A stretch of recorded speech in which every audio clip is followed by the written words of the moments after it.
One at the end of a long workday, our main character's coworker suddenly invites him over for dinner at her place. Since she lives alone, he politely declines, claiming he has something urgent to do. Anyone might call him a total idiot for refusing, but they just would not understand.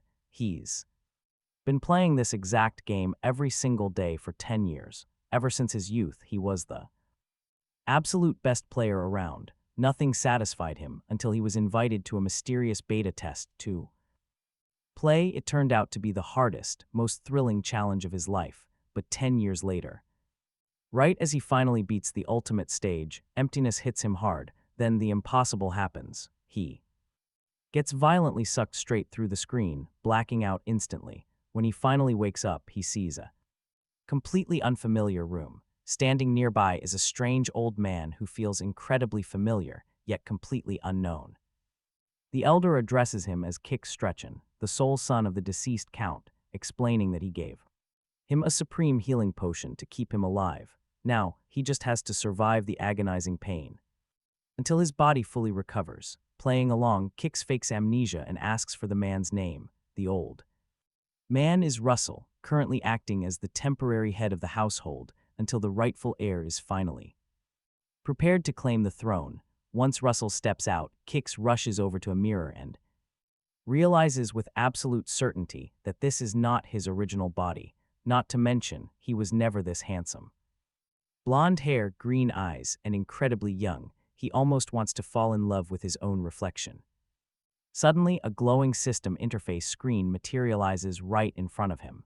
It looks identical to the very game he dedicated 10 long years to beating, displaying all of his personal stats. But as he accidentally brushes against his own chest, he collapses to the cold floor in blinding pain. That is the exact wound that nearly ended this physical body, or perhaps it actually did kill the original owner before he took over. He wonders who could have stabbed the young noble here.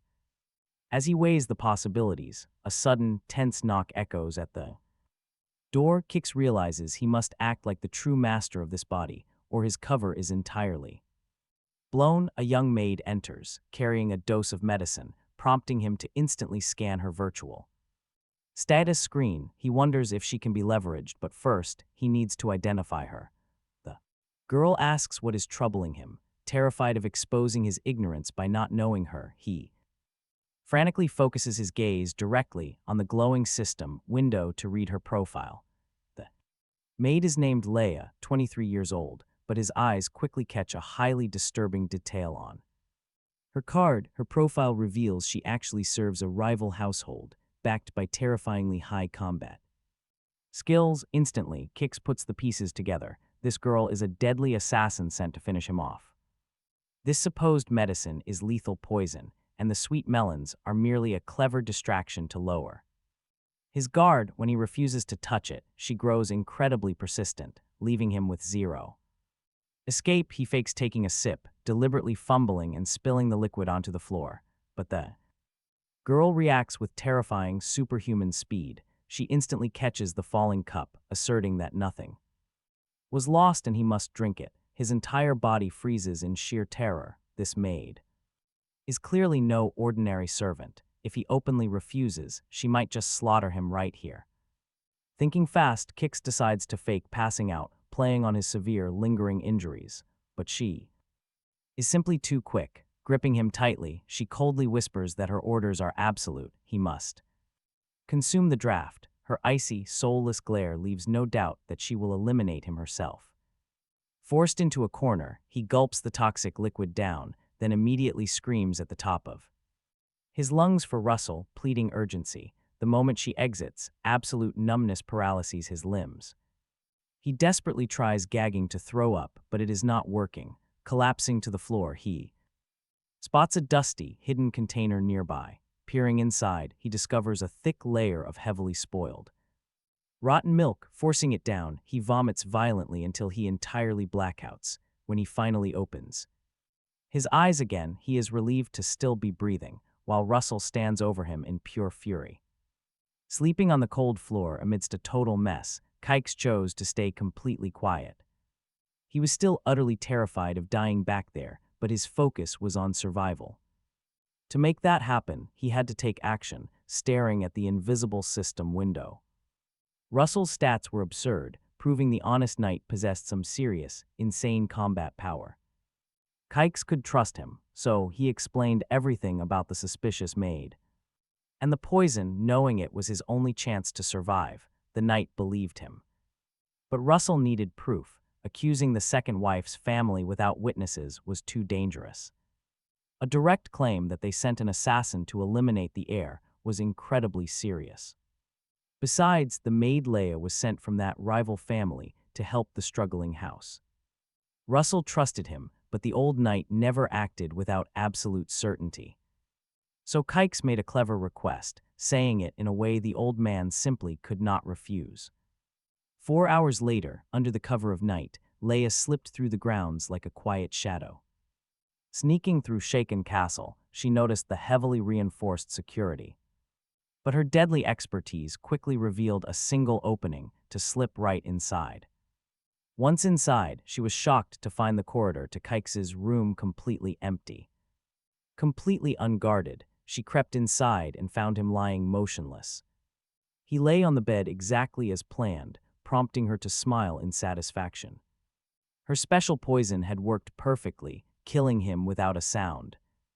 Leia placed a forged letter on the desk, quickly stamping it with his personal seal. Forgery finished, mission accomplished, time to disappear into the dark. But as she turned to leave, a cold presence stopped her. A freezing blade pressed against her throat. Cornered, Leia tried to bargain. She gasped that the young master was already dead, so Russell should let her go. She argued the Shaken clan now belonged to the next heir, young Master Graben. But Russell showed absolutely no sign of being swayed by her desperate words. Leia insisted, reminding him his oath was to the clan, not one master. That was when Kix spoke up from the bed, completely shocking the assassin. He was alive. He casually remarked that a slow death is always quite dramatic. With chilling calm, he noted that poisoning is common in noble disputes. But she had been careless, a fatal mistake for a professional assassin like her. Getting discovered in the act is the ultimate nightmare for any killer. Desperate, Leia drew a hidden dagger and broke free from Russell's grip. She lunged directly at Kix, but her desperate attempt failed miserably. Russell intercepted her with overwhelming speed, neutralizing her instantly.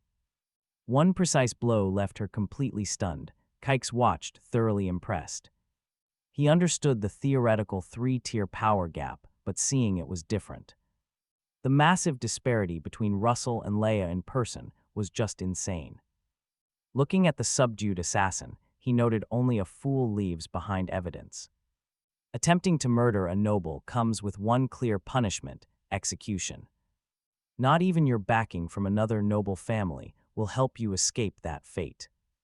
Now Kix had everything he needed, the proof Russell requested, and a perfect witness to the crime. Faced with this reality, Leia suddenly lost consciousness and collapsed. The dramatic reaction surprised him. But Russell confirmed she fainted. Then the knight activated a unique skill. And Kix realized he was scanning her mana core to gauge her strength. Russell reported that she has not mastered any mana-breathing techniques. She is only at an elite soldier's level, so mana cuffs are unnecessary. Mana cuffs are not needed. Watching the prince's calm face, Russell wondered when he first accepted Kix's request, he had doubted anything like this could actually happen. Now he felt like the young master already knew the future, though he had no idea how, pushing those thoughts aside. Kix gave the order, tie her up, there is much to clarify. Soon after, Leia was bound to a chair, while she remained unconscious. Kix applied a healing potion to her wound. Gradually, the assassin began to stir. Opening her eyes, the first thing she saw was the face of Kix, and the realization of her utter vulnerability hit her hard. After 6 hours, the victim's breathing gradually slows until it stops completely. Kix began, his voice cold and analytical. It's a rather popular poison, as it guarantees a peaceful and painless death. Considering my history of taking my own life, everyone would have assumed I took it myself. It would have been the perfect plan. If it worked, you would have been more effective if you used a fast-acting poison, and if you were willing to die for the mission. Why didn't you see it through? What do you mean by that? Leia asked, confused. You didn't want to die, Kix stated flatly. That proves your loyalty isn't strong enough to die on Countess Stella's orders. He then turned to his knight. Russell, use something to make her reveal what she knows. What are you going to do? She asked. Desperately, Kix drew closer, showing a small pill on his palm. Do you know what this is? Before she could answer, Russell forced her mouth open. Kix inserted the pill, then poured in some goat's milk to wash it down. Make her swallow. Leia struggled, but she couldn't resist. The pill slid down her throat. Leia panicked, demanding to know what she had just swallowed. With icy calm, Kix revealed that since she tried to poison him, he was simply returning the favor. What kind of poison did you use? She asked her, voice trembling. It is called Sid's marionette, the prince replied. The revelation left her stunned. How could a spoiled brat like you get hands on something so powerful? Leia demanded in disbelief. Kix smirked, explaining that the right amount of money can buy anything, including the main ingredient. White radish. Talk about unexpected. Russell was completely thrown off by that, but the only reaction Kix cared about was from the girl before him. How do you know so much about it? She insisted. In a world without the internet, he thought, just knowing the right terms already gave him an overwhelming advantage over any opponent. I will let you go, he declared. Just tell your master the mission was a success, Leia challenged him, asking why she should obey. Because you want to live, Kix replied, his voice lowering to a conspiratorial tone. The poison used has over 3,000 antidotes depending on the formula, and the only formula that can save you, only I possess. He stared at her, letting the threat hang. So if you don't want to risk your one and only life, you will obey me without question. What's it going to be? Defeated, Leia gave in. I will obey now. Untie me. Kix shook his.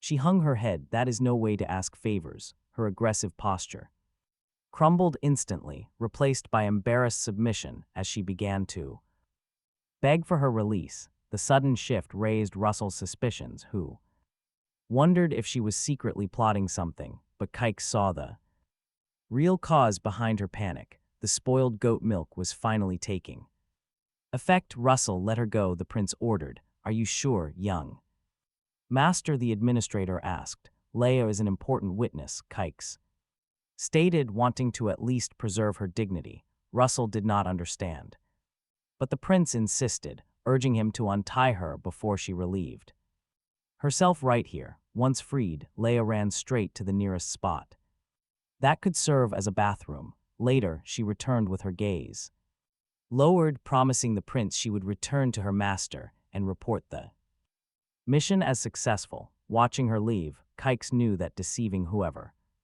was behind her would require someone who had authority to mobilize the knights. That person was, without a single doubt, Russell. The administrator approached, clear curiosity written all over his face. Young master, how did you learn so much? Kix tested the waters, asking if he would believe him if he said it came from books. Russell was highly skeptical. If someone published a book with those secrets, they would not keep their head on their shoulders for long. Besides, a forbidden tome would never be in this castle. Seeing his simple lie failed to work, Kix changed his tactics. Do you recall the dagger that pierced my chest? I do, but why mention it now? Russell asked. That dagger is a maternal relic, Kix explained. They say it holds a mystical power that surged into me when it came into contact with my body. Russell still looked highly doubtful, and Kix realized he had to go even further. To unlock the blade's secret, I had to pierce my own heart. Hearing this, the administrator pondered. Such a legendary treasure should be famous, yet I have never heard of it. Have you ever heard of the dagger of Kreia? Kix retorted. Russell's eyes widened. Yes, the blade your mother left. Is it that legendary weapon? If so, we are talking about the ultimate treasure. Suddenly, everything finally made sense. Kix thought, glad he was convincing. Have you told this secret to anyone? Else, my lord, Russell asked in a low voice. No, only you know, Kix assured him, quickly changing the subject. What do you think of Leia's testimony? She claimed that all of my father Shane's movements were leaked. The official story was that a knight close to reaching the 7th class was slain in a monster ambush along with his entire escort. I do not believe that version, Kix declared. Russell remained in calculated silence. As a soldier, it was not his place to meddle in politics, but he admitted to himself that Shane's death raised major doubts, without proof. However, only suspicion remained. What was the actual reason for my father's death? Kix pressed, his sharp gaze hardening. If it was murder, I want to know who is behind it. Once I find out, I will have my revenge. Kix claims the Kazala family might be behind the murder. He also suspects the Countess and her son, warning Russell of the danger if Grahambine takes. If Russell walks away, Kix's whole revenge scheme instantly crumbles, so he he insists the knight must never surrender, even in this dark hour. Because staying loyal to murderers is a complete insult to his honor. Stirred by this, Russell bends the knee. He swears absolute loyalty. He abandons the ancient, rigid code he defended with his life. For nearly 60 years, Kix is satisfied. The pieces are falling into place. The young heir has secured a 6th-class warrior, an unmatched force. The reins of his vengeance are now held by a true monster. In a rare moment of humility, Kix bows his head, claiming, "It is an absolute honor to command such a powerful, legendary master swordsman." Russell shakes his head, telling his new master to cast away doubts. He will forge him into a powerhouse. Then, Kix shifts the focus. The Countess was sloppy. She left behind obvious poison, evidence, and loose witnesses. This is the perfect opening for a swift counterattack. Russell smiles. He asks for his very first target to crush. That was all Kix needed to hear. Meanwhile, in another room, a secret council gathers. Sitting at the head table, the Countess looks around. She announces that everyone has arrived. Whispers immediately fill the dark room. Many wonder why she sits on the Count's throne. Guards stand on high alert, and rumors spread like wildfire.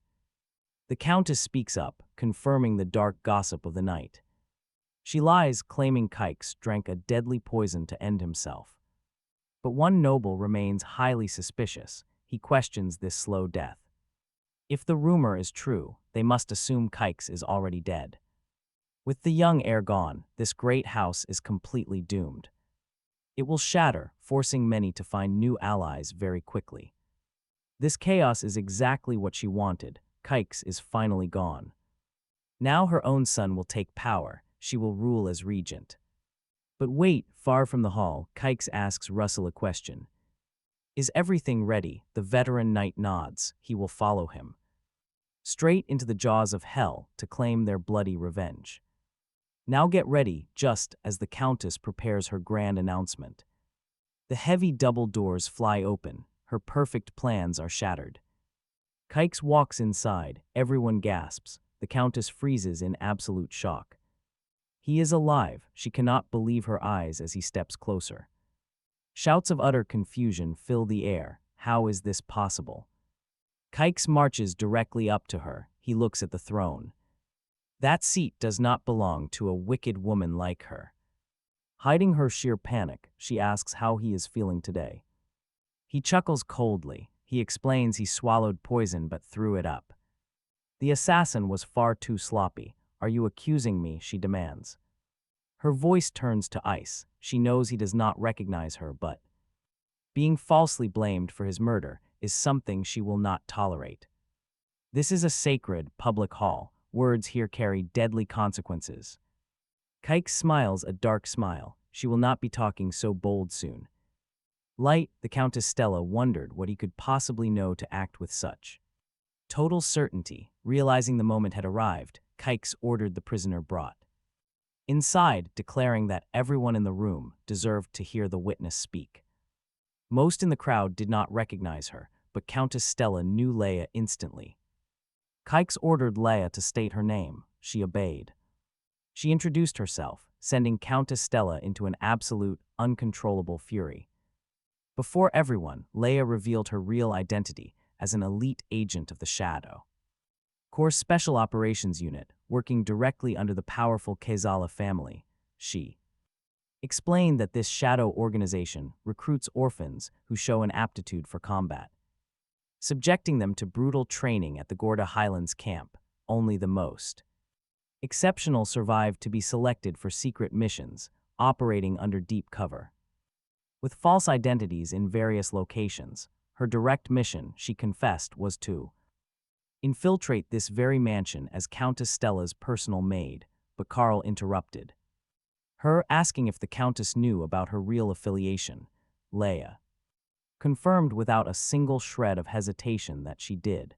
This accusation provoked an immediate furious denial from Countess Stella, who screamed that it was impossible that Leia had served there for 5 years as a spy. She then accused Prince Kix of orchestrating a conspiracy to frame her, insisting that the Kezala family were her allies and would never betray her. She declared that there was not a single witness who could corroborate this crazy story.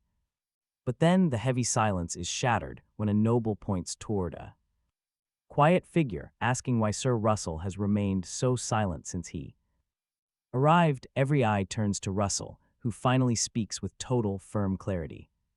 This woman is no mere maid. She is a criminal caught red-handed. I can confirm every word of her testimony, since I personally witnessed her attempt to assassinate Prince Kix. He warned the room that they must first hear the full story before making hasty judgments, drawing a soft murmur of agreement echoing through the hall as Leia explained that her primary mission was deep espionage, delivering reports directly to Countess Stella once a month.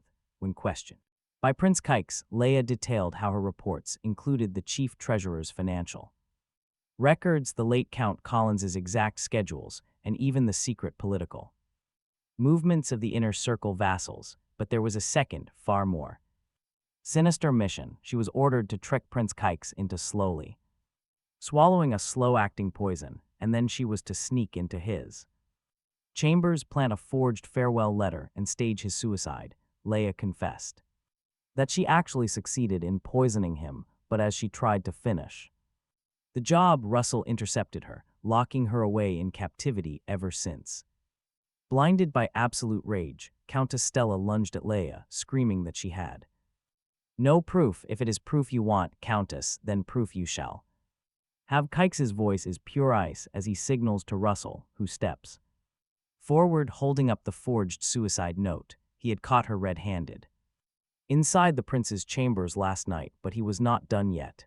In his other hand, he held the scroll of Earth's memory, an incredibly rare magical artifact. Russell explained that this scroll had the legendary power to reveal the dark intentions of anyone who touches it, manifesting those thoughts as vivid visions. This magic will reveal exactly who ordered Layla, exposing the truth for the entire world to see. As those words echo, one of the older nobles suddenly goes deathly pale. A dark thought takes root. He must silence everyone here before the truth slips out. But Kix is always watching, and he immediately catches the older noble's nervous, twitching reaction. He snaps a quick command to send the cavalry in. Doors fly open, and armed knights storm the great hall. They instantly surround the guests, sealing off every exit. Outraged cries erupt from the crowd, but these knights answer only to Kix. Shaking with fear, that same panicked, guilty noble turns to demand an explanation from Russell. Russell calmly explains that he already decoded the ancient scrolls, and the contents are shocking. To prevent the absolute chaos that would follow, he took some necessary precautions. He called the royal guard to secure the hall. The old noble spits back that this is nothing less than a military coup. Standing right beside the countess, young Grahamine tearfully whispers to his mother, asking what to do. But Countess Stella already feels the heavy, crushing weight of their grim reality. The army backing Kix is proof enough. He has undeniable evidence against them. There is absolutely nowhere left for her to run, but Kix is clearly not done pushing her. He coldly reminds her of the punishment for nobles who plot against their family. Russell cuts in to finish the thought. For treason like this, the penalty is death. Terrified, Countess Stella breaks down and confesses, taking all the blame. She screams at the top of her lungs that she acted entirely alone and her son is innocent. Desperately begging for her child's life, she watches as Kix turns to the spy. He calmly asks Leela for her testimony, and the girl does not hesitate for a single second. She confirms that the Countess's son was right there when she received her orders. That places him in the conspiracy, driving Stella into absolute wild hysterics. She screams frantically that the girl is lying, but Kix sees right through her desperate act. Frankly, he does not care. Anyone who tried to kill him has to pay the price.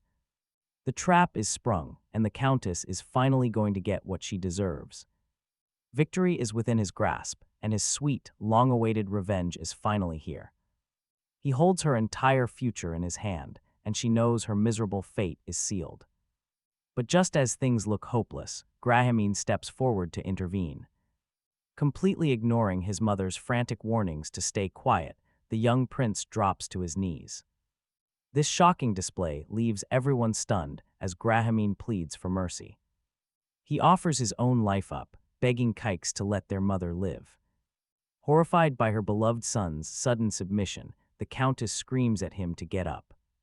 She demands he return to his spot, while the watching nobles whisper in disgust. To the other proud nobles in attendance, this public begging is an absolute embarrassment for royalty. No matter the threat, royal dignity should always come before personal panic. Groveling like a common servant is completely unacceptable. But Kix quickly realizes that the emotional tables have been completely turned on him. By playing the pathetic victim, Grahamine makes Kix look like a cruel monster. Did this clever kid plan this entire move, or is he just acting on pure desperation? Either way, Kix plays along, announcing he will grant his brother mercy. Since Grahamine is begging on his knees, Kix is more than willing to offer a deal. If the boy confesses everything, Kix will ask the regent for a lighter sentence. Countess Stella's life would be spared, but he warned that words cannot be unsaid. He told Gronbein to weigh his next choice with absolute care. "What are you doing?" Stella screamed in panic, begging him to stop. Don't fall into Kix's trap. Her sudden outburst shocked the watching nobles.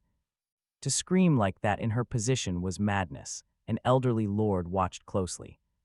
He thought the tide was turning for them, but Stella was ruining everything now. She kept yelling uselessly, even taking petty shots at Prince Kix. Russell ordered her silenced. Gronbein watched in horror. He watched her get dragged back. The distraction was over. Kix got straight to the point, demanding if Gronbein admitted to the poisoning. Did he and his mother really try to kill him? Reluctantly, the boy confessed. The prince expected this entire reaction. The kid had to beg the crowd for mercy. He needed their sympathy, yet despite his young age, Gronbein was remarkably clever. Gronbein was smart enough to orchestrate this entire dramatic show. Since he confessed willingly, Kix agreed to keep the ancient scroll a secret. That damning evidence would have completely ruined their family's noble name. He even agreed to reduce Gronbein's punishment, but there was a heavy catch. To prove you accept this decision, Kix commanded, you must seal your own mana core. In the kingdom of Ro, a rigid hierarchy ruled over every single soul. Power split everyone into nobles, knights, commoners, and slaves. The only way to climb the ranks was through mastering body-strengthening mana. Losing your mana meant total social death. Think about how brutal that is. Gronbein froze. He was completely unsure of how to handle this situation. If he refused, his mother's crime would be exposed to the entire world. She would hang from the gallows. He had to prevent that at all costs. Stella begged him to stop, knowing the true horror of losing power. But her pleas were useless. Gronbein turned to Kix, demanding he keep his word. Russell ordered the ancient scroll to be brought forward immediately. His desperate mother kept screaming, trying one last time to hold him back. Gronbein activated the relic, letting it seal away his raw power. With the ritual complete, his mana was gone forever in an instant. Everyone watched in stunned silence as Gronbein's mana core went completely dark. His mother, Countess Stella, watched him, completely devastated. Her son's life was ruined. He had sacrificed everything to save her. He didn't understand how cruel and unforgiving this world truly was. Yet Gronbein gently smiled, telling his mother not to weep for him. He whispered a secret. His real dream was always to be an artist. Suddenly, Stella's deep despair turned into absolute, blinding rage. Ripping off her gag, she screamed, spitting endless curses directly at Kix. She swore he would pay in blood, but the prince remained cold. He analyzed things mathematically. Without mana, Gronbein was completely harmless now.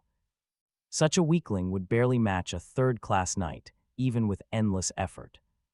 He might reach Leia's level at best. Suddenly, a tiny pang of guilt hit him. Brushing the feeling aside, he remembered this was just a game he had to win. Feeling pity now would only get him killed. There was no turning back.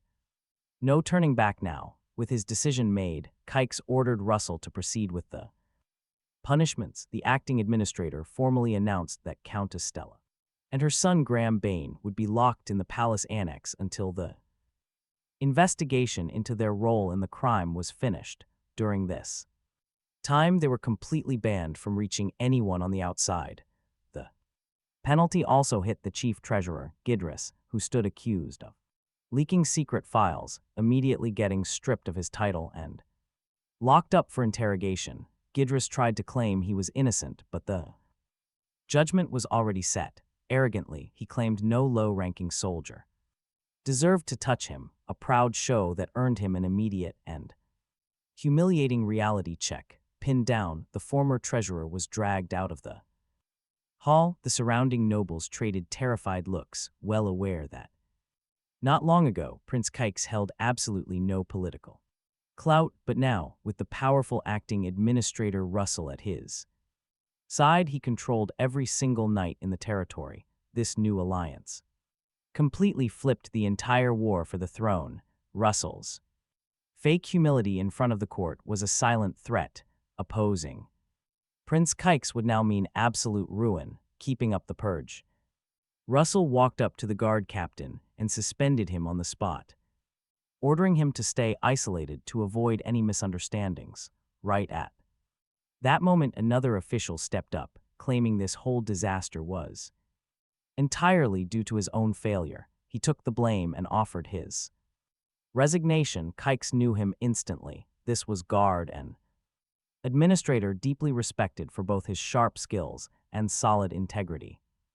Pushing him too hard would only backfire. Luckily, the young prince had already seen this coming. Russell flatly rejected the resignation and instead handed guard a list containing the names of all administrators suspected of involvement in this treason. The order was clear: suspend them all and keep the county running smoothly. That was when Kix stepped in, noting that except for just 4 people, every treasurer was under investigation, meaning brand new faces would have to run the entire finance department. Guard pleaded with the prince, begging for mercy on behalf of those less involved, arguing that without experienced staff, the office would completely fall apart. Kix, though, refused to budge. To him, loyalty was everything, and if he had to fire everyone to build a loyal team from scratch, so be it. He declared that they would not stop the investigation just to avoid an empty desk. Guard's excuse that they had merely backed the wrong side did not change the prince's mind. Kix's ruthless attitude stunned Guard, who saw someone entirely different from the soft, hesitant boy he once knew, who was now his complete opposite. Of this imposing figure standing before them, the other nobles watched, utterly terrified. If Russell ruled the military and Guard headed the entire administration, seeing even him cornered by the prince was a terrifying sight. Kix felt their fear. Now nobody dared to stand in his way. With the most powerful figures firmly in his pocket, his journey in this game had suddenly become a whole lot more interesting.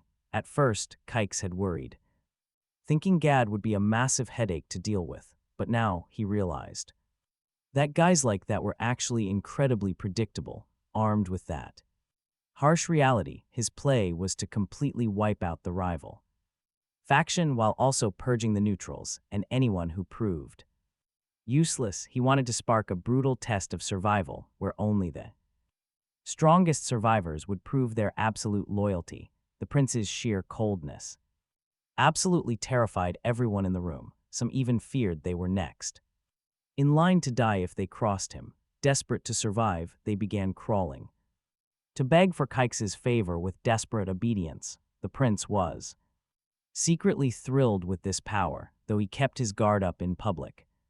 From the shadows, Russell closely watched this bold move. That very night, the prince finally retired to his chambers for some much-needed rest. Lying in bed, Kix stared at the ceiling, thinking back to his past life, where he was just a regular guy with boring grades and looks, an ordinary student who never stood out, but the obsessive belief that he could become someone legendary if he conquered this game kept driving him forward. No more mediocrity, he was going to be truly special. That hope first sparked when he beat the beta version, yet the final credits only brought crushing frustration, forcing him back to his boring reality. But now, reborn in this fantasy world, he finally had a shot at greatness. He recalled his main objective, seizing the absolute divine throne, and standing so close he felt that absolute victory was within his grasp. Suddenly, a new thought hit him. Maybe his wish to be reborn on this continent was granted. Kix figured the game system had taken his request literally, dragging him right into the game itself. Either way, his old life was gone. He had to play this through to the very end, hoping the system would grant him another wish as his ultimate reward. How to actually beat it was still a complete mystery, but he pushed those thoughts aside and went to sleep. Waking up refreshed the next morning, his first major question was simply where to begin. He memorized every territory in the original beta, but Shikin County was completely new to him. Searching around for a local map, a sudden system alert caught him completely off guard. The conquest of the heir continent was officially finished. His reward, a rare treasure map pointing to every crucial dungeon and hidden relic, since he was the very first to pull this off. He claimed this incredibly broken item all for himself. With this ultimate cheat sheet, navigating this world was about to get so much easier. Kix noted that the current year was Imperial Year 289, while the canon heroes would not even begin their story until year 294. This meant only one logical thing: if Shikin County was missing from his memories, it vanished entirely before the main story even kicked off. Russell's warning about their financial ruin echoed in his mind, pulling up the territories status. His absolute worst fears were confirmed. Yet, even with this doomed county staring down total failure, Kix refused to quit. Instead, he would gather take the money and run. Kix considered it but quickly dismissed the thought. Cash could be replaced, but this land was his family legacy, an inheritance he refused to abandon. Looking over the finances, tax collection was actually on par with other territories. There were no recent increases in the military budget. None. The debt's origin remained a mystery, even after reviewing 10 years of exhaustive data. But a much bigger problem was already brewing. Trade with Madrosa and the plateau routes was completely cut off. A drop in tariffs was unavoidable. Taking new loans was impossible, because the interest alone exceeded an entire year's tax revenue. Too many numbers. Kix longed for real, actionable information. Something to solve this. That was when a memory suddenly surfaced. A prisoner, the perfect tool for his plan. Determined, Kix headed straight there to pressure Gidris and extract useful secrets. At the prison, the guard quickly greeted him, asking what brought him down. Kix demanded to see Gidris. Right away, he noticed a terrible odor filling the underground air. The guard admitted he never expected to see royalty down here. Kix observed him. This guard was loyal too. The former captain always bowing to the strongest power. This was a perfect test, and honestly, watching Kix play this guy is brilliant. Kix claimed that if innocent prisoners were brought here by mistake, the right thing to do was give them a second chance. The guard quickly agreed. On the other hand, Kix continued. They must also review cases where dangerous criminals were released. He officially left this duty under the guard's responsibility, immediately. The guard accepted. Kix silently reflected that after serving the old captain, this man was easily swayed by new authority. In that moment, he realized he had become just like the corrupt politicians he hated. Regardless, he was here for a prisoner. They approached the dark cell, hearing Gidris complaining loudly. He hated the prison food, eager to escape this filthy hole. Kix stepped to the bars, asking if he planned to escape. Gidris smiled smugly. He had been waiting for the prince.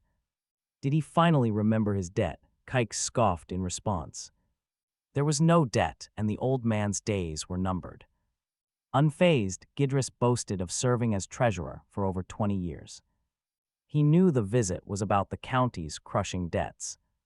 Though no longer treasurer, Gidris was the only one with answers. His smug arrogance infuriated the prince, who turned to the guard. Kix demanded an interrogator. The guard quickly confirmed they had one. Bring him here immediately. Sensing the danger, the guard ran. Left alone, Gidris realized he was not facing a naive boy but the ruthless ruler of Stretchin County. An interrogator was coming. His situation had just worsened drastically, no matter how resilient you are, Kix said with chilling calm, sooner or later. You will talk. Let us see how long your stubbornness actually lasts. Perhaps he would trade the gallows for poison, the same kind they used on him. The prince's cold gaze says it all. He is dead serious.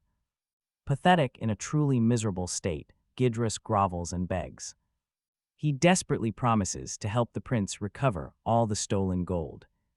No patience left. The prince demands he tell him everything right now. The former treasurer admits the entire county debt was completely forged.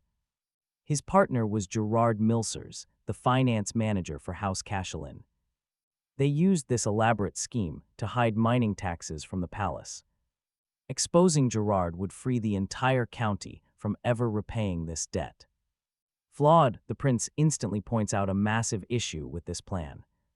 Gerard could simply sell the debt title to a third party first. Doom, that desperate move would make the county's problems much worse. Stunned silence, Gidris never once considered that terrifying possibility. And right on cue, the guard returns with the top interrogator. The best of the best, he excels at breaking tough prisoners. A cold, satisfied smile spreads across the prince's face as Gidris panics. Terrified, Gidris frantically attempts to bargain with a new secret. He claims Gerard handles at least 100,000 gold coins. Kix remains totally unimpressed, sending the old man into a panic. Gidris desperately screams that he knows where the vault is. Skeptical, the prince remains highly doubtful of this convenient claim. If it is secret, how would a useless prisoner know about it? Terrified, seeing the torturer prepare his tools, Gidris completely snaps. He swears on his life that he is telling the truth.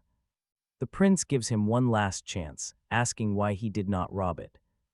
Gidris hesitates, prompting the torturer to threaten his fingers first. Broken, the sheer terror of losing his fingers destroys his resolve. The old man confesses he tried to steal it, but failed miserably. The thief definitely did not act alone, which Gidris quickly confirms. Admitting he hired a professional, he paid the fee fully in advance.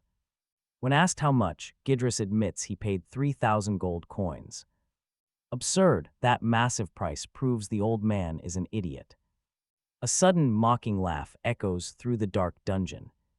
The prince is completely incredulous at the treasurer's sheer foolishness. That sum is half his territory's entire annual income, stolen from the treasury. Gidris desperately tries to justify his actions, claiming he had no choice. The heist would have fully succeeded if the vault key was normal. Instead, the key was actually a magical crystal sphere, intriguing Kix. Now highly curious, the prince demands to know every single detail. The thief apparently demanded 2,500 gold just to copy the key. Scammed, Kix immediately realizes the old man was completely tricked. That supposed professional was definitely working with Gerard from day one. Regardless, Gidris swears the vault is real, having seen Gerard open it. When the prince demands the location, the old man quickly speaks. He reveals the secret entrance is somewhere on the Gold Plateau.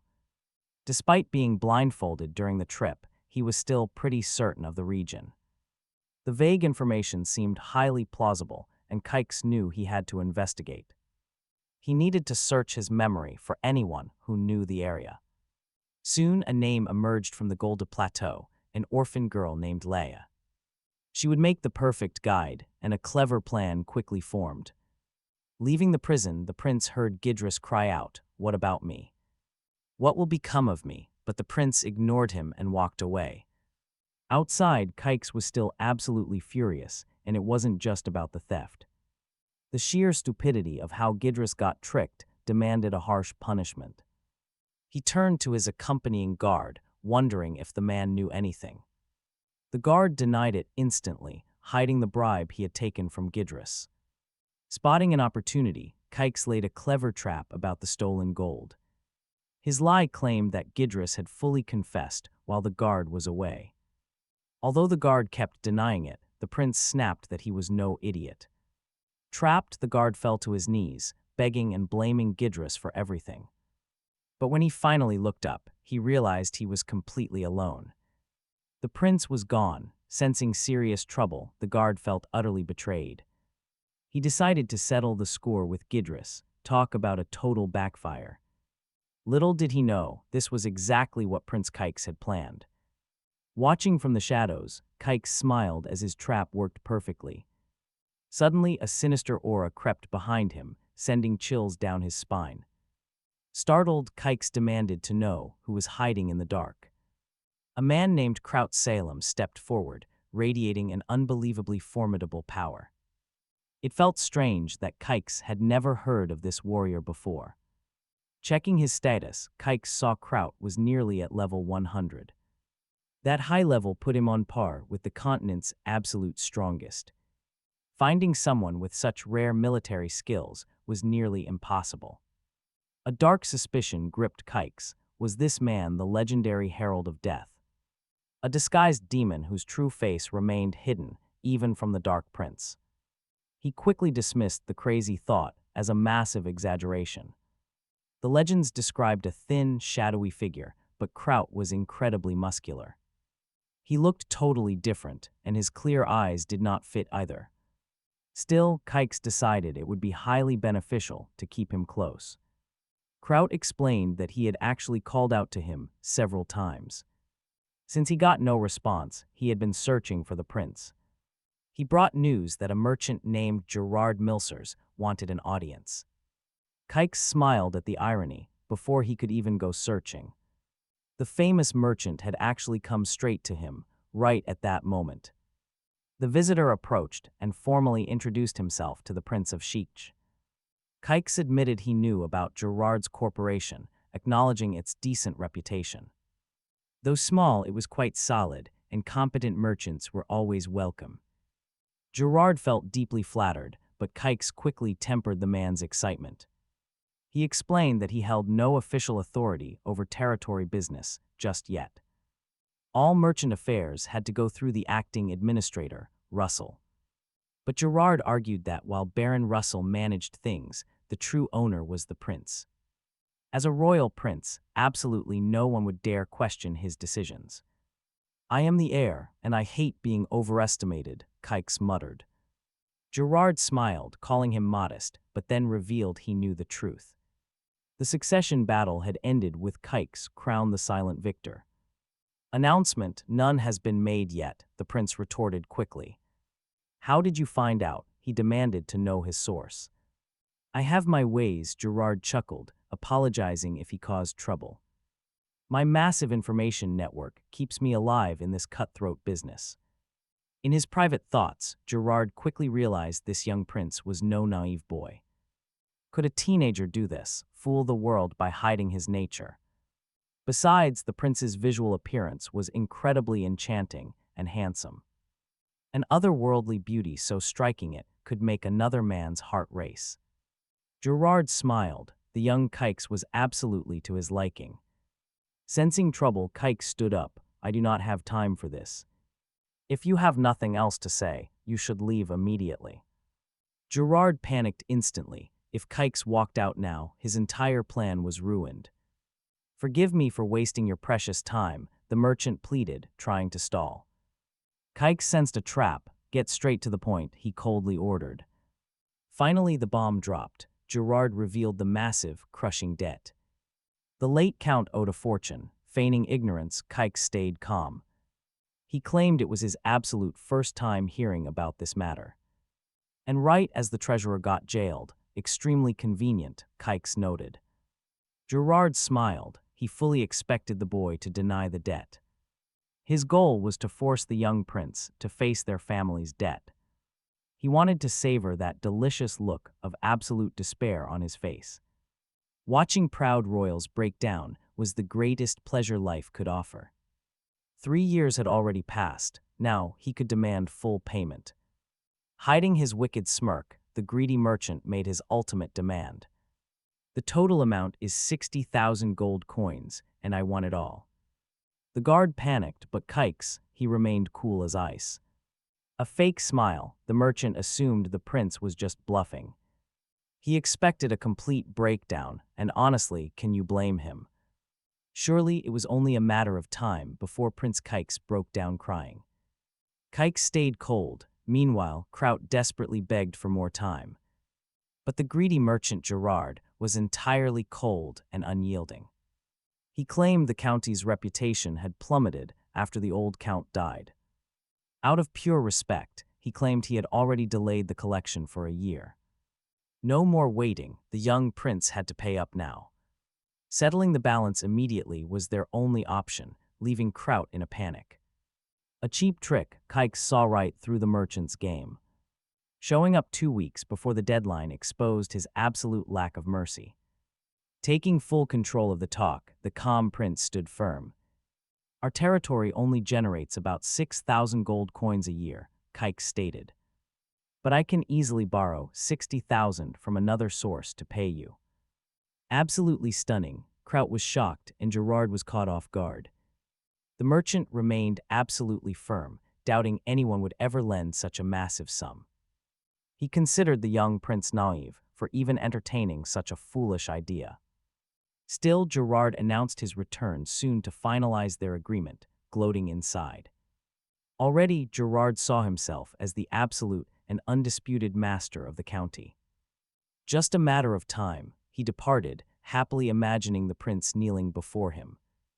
The young noble's striking beauty even sparked a dark, twisted thought. He considered selling Kix off as a slave after having his fun with him.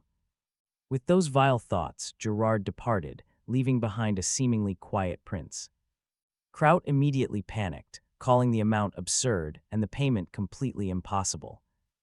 But Kix cut him off sharply, telling the advisor not to stress over it. Total confusion. Kraut could not comprehend his master's eerie calmness in this disaster. But check this out, Kix's mind was already locked on a completely different goal. His target was the highly classified secret vault located deep within the Gold Plateau.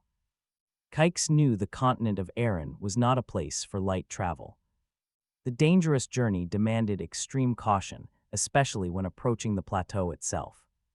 It was a hostile region crawling with deadly beasts during his past life as Sunb. He had actively avoided that wasteland, but this time there was absolutely no escape. As the prince prepared to set out, Kraut anxiously asked where they were heading. Kix knew he needed a skilled guide, and he had the perfect candidate. Walking straight to the castle prison, the prince was quickly greeted by an eager guard. The guard stammered about what an honor this was. Kix simply requested a private meeting. He wanted to see a specific captive, with Kraut accompanying him inside. Kraut looked around in shock, realizing this was the cell where Gidris was kept. Stepping inside, Kix noticed the small room was surprisingly clean and comfortable. Leia walked over and explained that she had personally made a few decorative changes. The flashy, expensive decorations just were not her style. Kix quietly observed her, asking if she was enjoying her locked-up lifestyle. She smiled dryly, telling him he could see the obvious answer for himself. Kraut snapped instantly, demanding she show proper respect in front of royalty. Leia completely ignored the advisor, glaring at Kix and accusing him of trickery. She had fully believed he poisoned her, but the prince calmly shrugged it off. Of course, she was too smart for that. She quickly realized it was all a bluff. No chance. She had absolutely no intention of cooperating willingly. Though if he was convincing enough, she might just reconsider her stance. Kraut exploded, screaming at her for daring to speak to Kix that way. The prince held him back, explaining he was there to offer Leia a lifeline. Confused, the girl demanded to know what kind of chance he was talking about.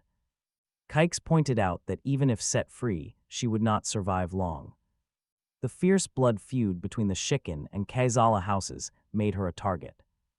Leia bitterly blamed him for ruining Stella and destroying her son's mana cycle. Kix countered coldly. She was the absolute key witness to everything. Then the truth hit. The Kaizala family wanted her dead for testifying. She had expected her own people to protect her, not hunt her down. Kix remained relentless, reminding her that Gambin's mana core was gone forever. Game over. She had ruined their plan, and nothing could change that. She had become completely disposable, and the Kozel family never left loose ends. Leia knew it was the cold truth. Her own family routinely killed members for far less. Still, she never expected to be next. Consumed by pure rage, she grabbed a nearby object. She lunged straight at the prince, blaming him entirely for this sudden downfall. Since there was no way out, she decided to finish what she had started.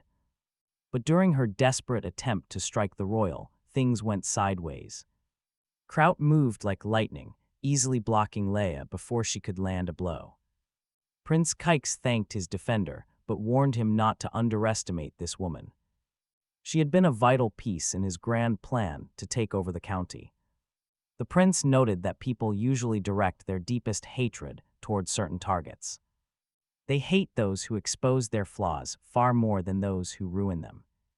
It is just easier to unload raw anger on a convenient scapegoat. Doing so brings instant relief, even if the target is completely innocent. Besides, he knew Leia was not the type of person to roll over and die. He felt her fierce survival instinct while she snapped back that she refused to die. She would do absolutely anything to keep breathing. Seriously, her resolve is on another level. The prince offered her a deal that she simply could not refuse. He promised to guarantee her safety if she helped him with a covert mission. He even offered to protect her people, which she instantly recognized as a threat. She barked back, refusing to let her people be used as hostages. But the prince quickly corrected her, explaining that he did not care about her family. He had zero interest in them, since talent like hers was easy to find. Leia knew he was telling the truth. After all, she was totally replaceable. People like her were a dime a dozen in this brutal world. Yet she had to ask why her, why choose her over anyone else. Kix replied that he simply remembered something she had said to him before. This left her completely baffled, but he gave her just 1 minute to decide. Although she hated the situation, Leia knew she had no real choice. The prince was right. She had hunted plenty of traitors during her career. She knew exactly what would happen to her if she walked away now. Determined to survive, she swallowed her pride and accepted his offer. She knew both factions had crossed the line, and only one would survive. Honestly, you can't blame her. She chose the winning side. But Leia was not about to make things completely easy for him. She demanded to be treated as a hired mercenary, not a lowly subordinate. She refused to take any orders outside of their specific mission. Kraut was absolutely furious at her nerve, but she calmly stood her ground. She was not being rude, she simply expected mutual respect and solid payment. After all, professional mercenary services do not come cheap. From now on, they were partners and needed to stop clashing. Kraut clearly hated this arrangement, but the prince quickly broke the tension. He brought up the Kezala family's elite shadow unit that trained nearby. They operated on the Gold Plateau. Leia asked what that had to do with her. Ignoring her question, Kix turned to Kraut and demanded a map of the region. He needed to see the entire kingdom and the surrounding borders right now.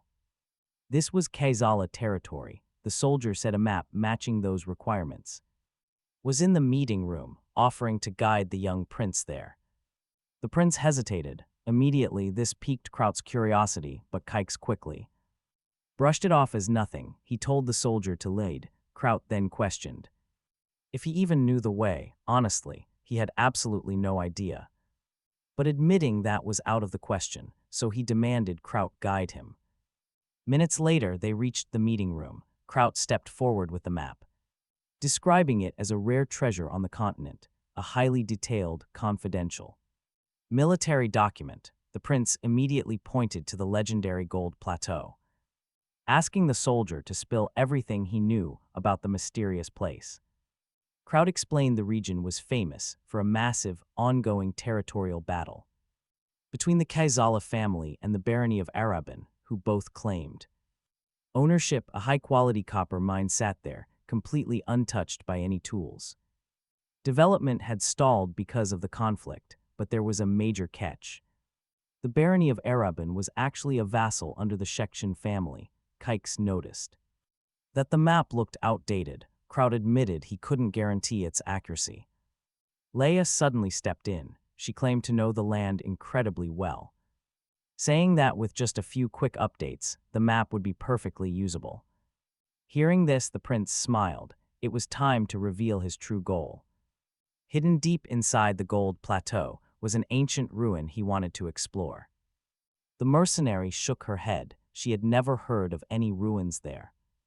The prince leaned in closer. When you were young, was there a forbidden place the adults kept you away from? That question hit its mark perfectly. A vital memory flashed before Leia's eyes, and she slowly nodded in agreement. Intrigued, Kix asked how long her family had kept that massive secret. Leia explained she was the sixth generation and had spent 5 years working in the active field, estimating it all started roughly 15 years ago. Kraut chimed in, noting the border dispute started around that exact same time. Leia glared, impatiently asking if he was finally putting the pieces together. When he shook his head, she called him useless, reigniting their argument. And of course, they immediately started bickering until the prince stopped them. He explained that feeding a massive army required an astronomical amount of resources, making a sudden troop surge impossible unless someone was backing them. This meant a powerful force was secretly feeding the Kezala family a fortune. And that secret goldmine could only have been discovered 15 years ago. With those funds, they quietly trained shadow soldiers, just like they did with Leia. Still confused, the girl asked what any of this had to do with ruins. Kix smiled, explaining that copper and silver veins are usually buried together. His ally jumped in, recalling that mining silver in secret was highly illegal. He asked if the prince suspected the Kezala family of committing treason. Kix nodded. He did, even if the land belonged to them. The law clearly stated that gold and silver belonged solely to the crown. Therefore, the local nobles had likely buried the truth for 15 years, using rumors of a dangerous ruin as the perfect cover for their operations. Leia listened closely, starting to wonder if his theory was actually true. The plan was to wage war on another territory and seize their source of income. Kraut immediately shot it down, arguing that the prince's county simply lacked the power for it. Kix agreed, knowing that trying to take their wealth by force would only alert the crown and bring massive trouble. With this dead end, Leia asked for the plan. Watch closely, the prince then revealed his actual strategy. All of that illegally hoarded wealth had to be kept in a single vault. If someone were to steal that fortune, the Kaisala's family couldn't report the theft without exposing themselves, and the strategy, ridiculously simple. Beautifully simple, just rob the greedy nobles completely blind. That very night, as the prince got ready to set out, Russell came up to him.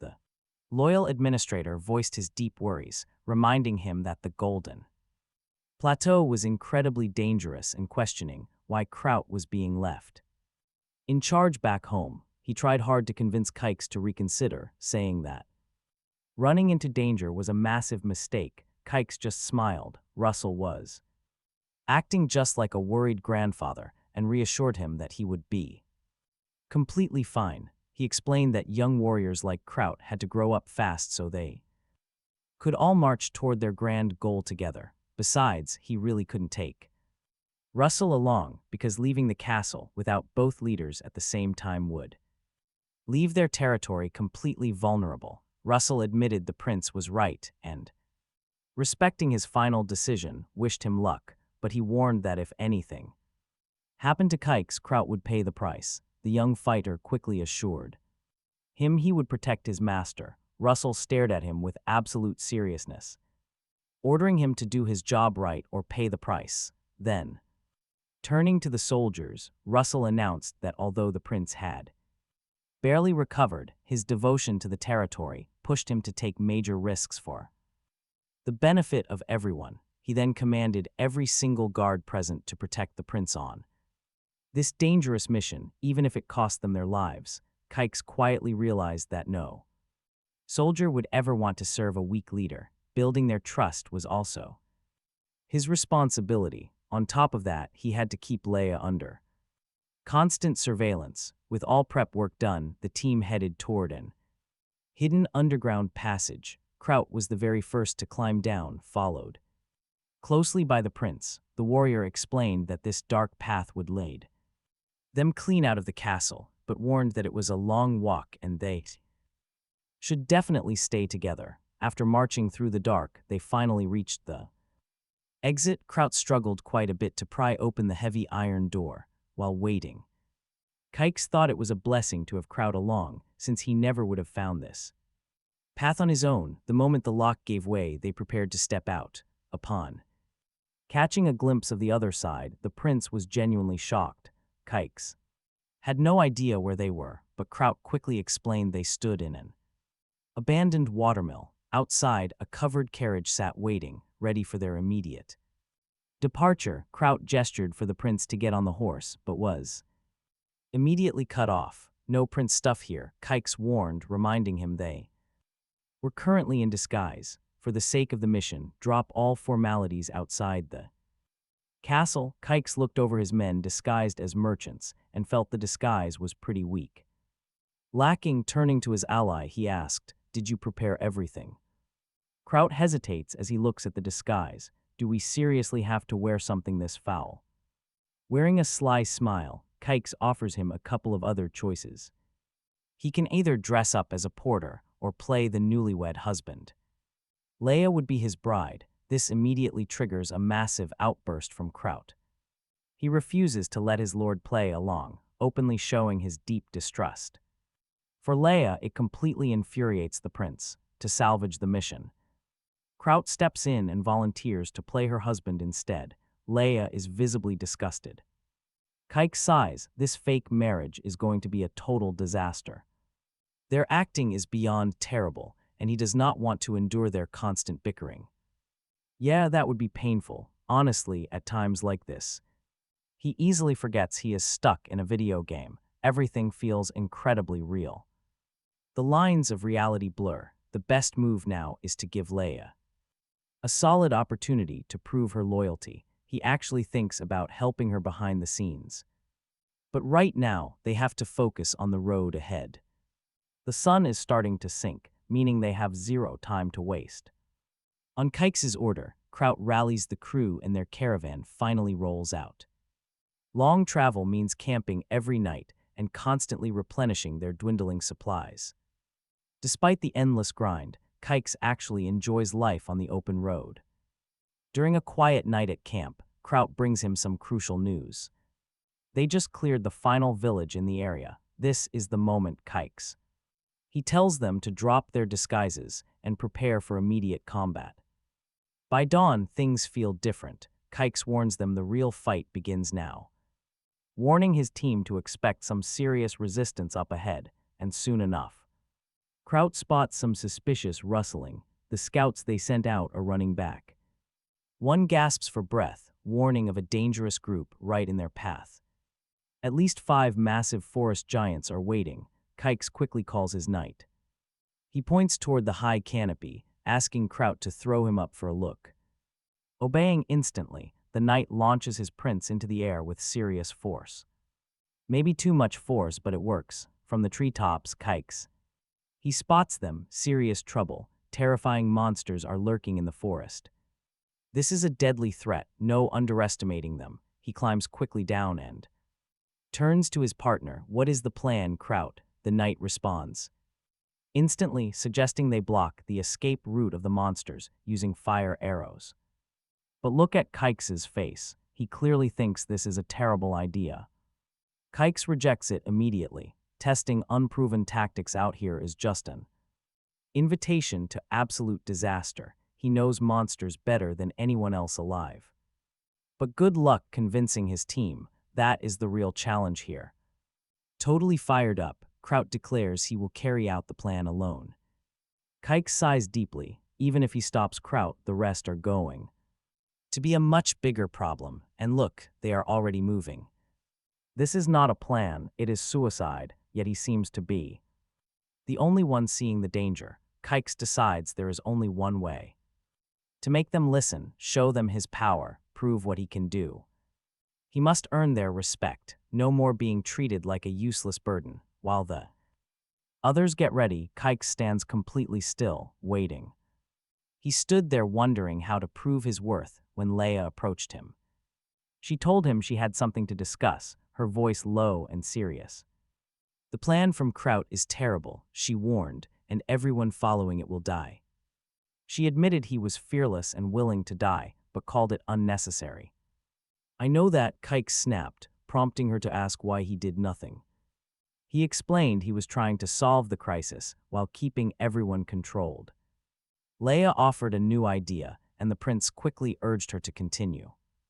She explained that the big feet have a powerful bond with their young. Once the battle begins, their absolute priority will be protecting their offspring.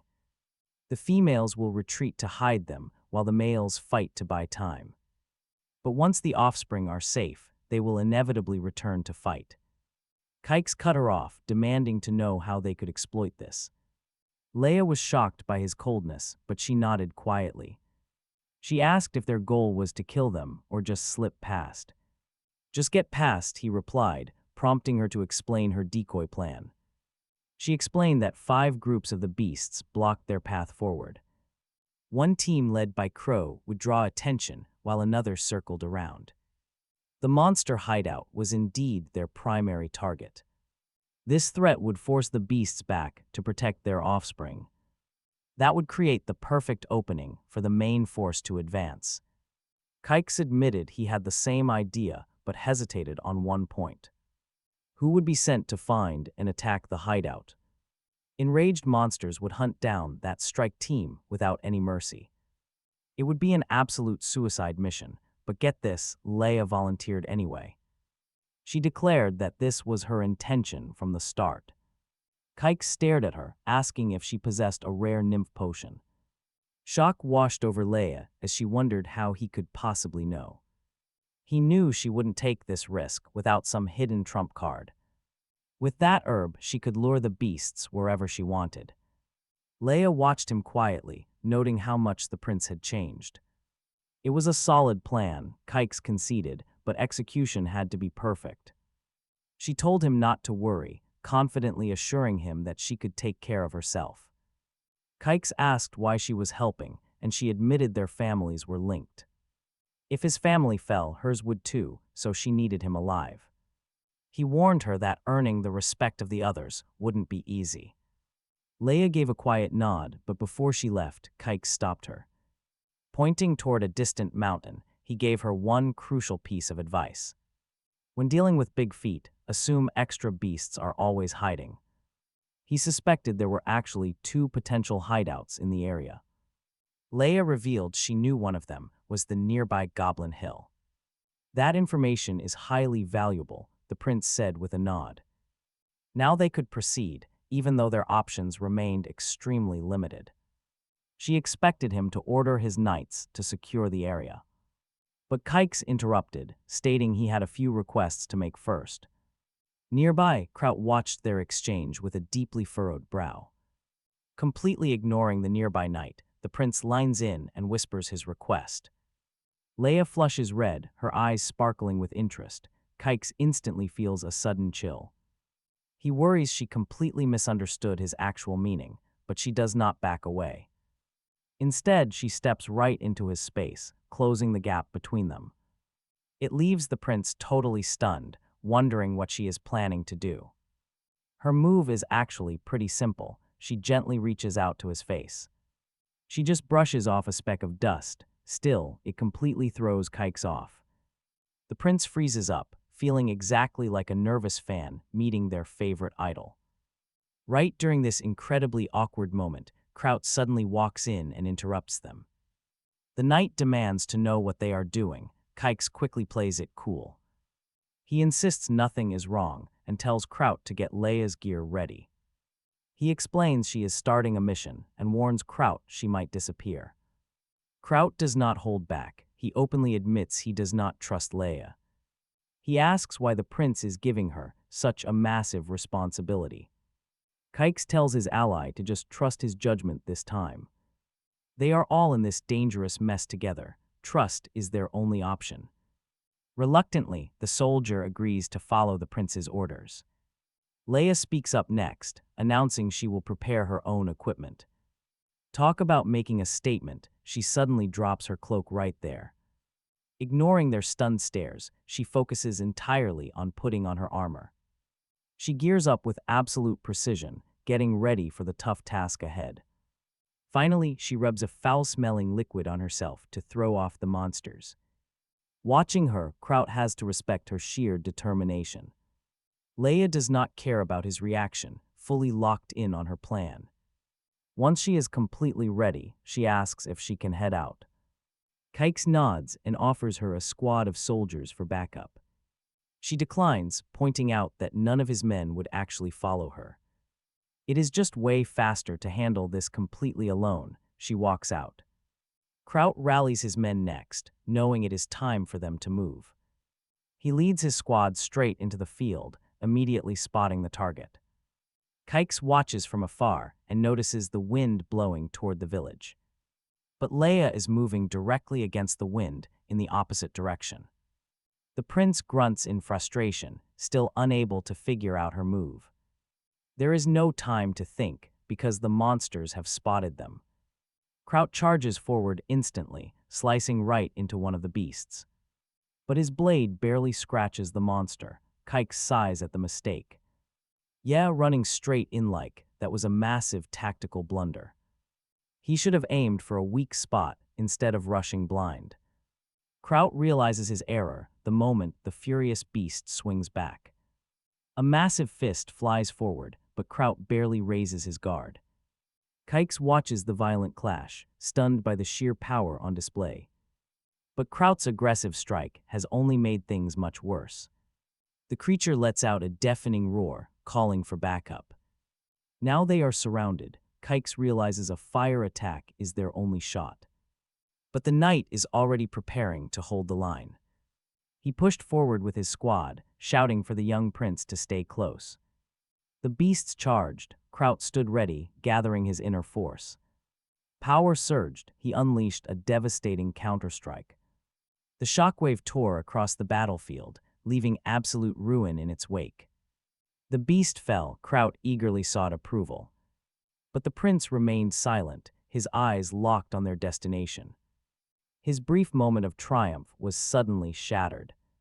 A terrifying noise made him spin around. His outmatched men were being completely torn apart by the surviving beasts. Without a second thought, the captain plunged straight into the skirmish. He screamed at his men to hold formation, realizing they could not win this head-on. A new plan was needed. Still, he kept swinging his blade. Yet every single strike proved these monsters were incredibly tough. A split second of distraction, and Kraut was slammed to the dirt. He was wide open, but as a beast lunged to finish him off. Kraut read the strike perfectly and counterattacked with lethal precision. The beast shrieked in pain. Kraut screamed to push forward, but a sudden chill crept down his spine. He realized something was horribly off with the battlefield. During his scout run, he counted 8 beasts, but one was missing. The words had barely left his mouth when the final monster leaped out. It ignored the grunts entirely, lunging straight for Prince Kalex. Kraut lunged to protect his master, but Albu was already moving. The royal bodyguard threw himself directly into the beast's path. He yelled for the prince to fall back as he tackled the threat. The monster vanished instantly. Prince Kalex muttered, wondering if they had actually killed it. But get this, to everyone's horror, the beast materialized through the smoke. It moved with impossible speed, charging right back at Albu. The loyal bodyguard stood no chance, getting violently tossed away with one strike. Kalex watched, completely paralyzed by the raw power of this terrifying enemy. Thomas stepped in front, warning his lord to stay back before charging ahead. His desperate strike did absolutely nothing. Kalex muttered that they were all dead. If they kept this up, Thomas insisted they could still hold them off. But the prince snapped back that holding out was completely pointless. Without any backup on the way, if their allies fell, Thomas would be left completely alone against a rapidly worsening situation. The soldier hesitated. His sacred orders were never to leave his lord. Yet Kalex's cold logic was completely impossible to argue with. The prince firmly ordered him to leave and save his fighting comrades. Realizing he had to obey, Thomas nodded and sprinted into the fray. Meanwhile, in another corner of the chaotic battlefield, a fallen warrior lay. Kalex rushed over and located Albu, who lay broken on the ground. The bodyguard was barely breathing. Kalex carefully removed his shattered armor plates and offered him a potion, but the deep wounds were far too severe. For any basic elixir, only a skilled healer or legendary draft could save his life now. Gripping his sword, the prince swore to. Albu promised to return. Later, Kix confirmed that Leia was right. He found the camp of the goblins, a sickening feeding ground for Bigfoots. The sight was disgusting. One wrong step in getting caught meant instant death. He remembered the plan. Leia would set traps while soldiers acted as bait. But a cold wave of fear washed over him as he stood there. This was no video game. He was not sitting safely in his room anymore. Everything was real now. Despite the deadly danger, he had to move. He stepped up and decided to provoke one of those terrible beasts. The beast did not hesitate. It roared and lunged right at him. But sharp wooden stakes erupted from the earth, impaling the beast from behind. The monster collapsed, defeated before it could even touch the young prince. This sight enraged another Bigfoot, which lunged in a blind fury. This time there were no traps to protect him. He was completely on his own. With a swift move, the prince slipped past the crushing attack. Before the beast could strike again, a sticky net wrapped it up. Kix instantly recognized the trap as the arachne web. It was likely laced with triton poison on the spikes, a deadly combo. Leia, he realized, had hidden her presence with absolute mastery. She had fully masked her scent, making her approach completely silent. With the enemy trapped, it was time to finish the job. He stepped forward with his sword. He felt blade cutting real flesh. The feeling was sickening. In video games, this was a simple click. But taking a life in the real world filled him with disgust. But wait, this is where things get really weird. For a beast that matched a fourth-class knight, this was too easy. The final resistance of the monster was shockingly weak. Lost in his thoughts for a dangerous second, Kix forgot where he was. That hesitation was fatal. A new enemy watched him from the shadows. Prince Kix barely dodged the lethal slash. He was saved once again by the quick intervention of the soldier Albu, still shaken by the sudden ambush. Kix focused his eyes on his aggressor, a goblin. Seeing Albu lying wounded on the dirt again made the prince snap. This monster was hitting an already defenseless man, and Kix boiled with rage. Blinded by anger, Kix swung his sword, but his blade hit nothing. The nimble goblin easily slipped away and launched a swift counterattack. The sharp blade of the monster sliced right through the royal clothes. He barely avoided a deep cut as the brutal reality set in. His total lack of sword training made him completely helpless here. Yet something inside him refused to let him run away. The goblin closed in, and Kix lunged forward again, missing completely. But this time the monster pulled out a hidden dagger. It went for a dirty stab, and only pure luck saved him. He dodged, but let's be real, his luck is about to run out. As the beast lunged for the kill, his terrible skill left him helpless. Right there, pure survival instinct took over where technique failed him. With one precise, desperate kick, he knocked the heavy dagger right out of the creature's hand. Left disarmed, the goblin stood completely helpless. Kix seized that opening, pouring every single ounce of rage into one devastating thrust. The brutal impact was so massive that it pinned the monster deep against the trunk of a nearby tree. Exhausted, the prince stared at the bloody mess, the heavy weight of what he had done sinking in. This was no game, the failing of cold, looming death had been terrifyingly real, as the monster gasped its final breath. A glowing system interface flashed before his eyes, declaring victory in his first real fight and unlocking a dimensional storage. Right after, Captain Kraut rushed into the quiet clearing, worry deeply written all over his face. Then, his eyes immediately locked on the bizarre sight: a goblin pinned to a tree and a Bigfoot caught in an ingenious snare. "My lord, are you hurt?" "No, I am fine, fortunately. Once we took down those two beasts, the rest of the pack quickly scattered. We got lucky, but it was not luck, it was Leia's strategy." "What about Carl and Albu? Where are they?" Kraut simply gestured toward the deep edge of the woods. As the prince turned his eyes to look, his heart completely stopped cold with pure dread for his loyal soldier. Prince Kix thought back on the chaos, on such a dangerous mission. Losses were always a grim possibility, but he never expected to lose someone like Albu. Looking down at his fallen soldier, a heavy, crushing guilt completely settled over Kix. He began whispering to himself, taking all the blame for his own stupid mistakes. The prince's raw agony did not go unnoticed by his men. Kraut stepped closer, gently trying to ease the pain by insisting it was not his fault. "A guard's job is to shield his lord, and Albu died with honor."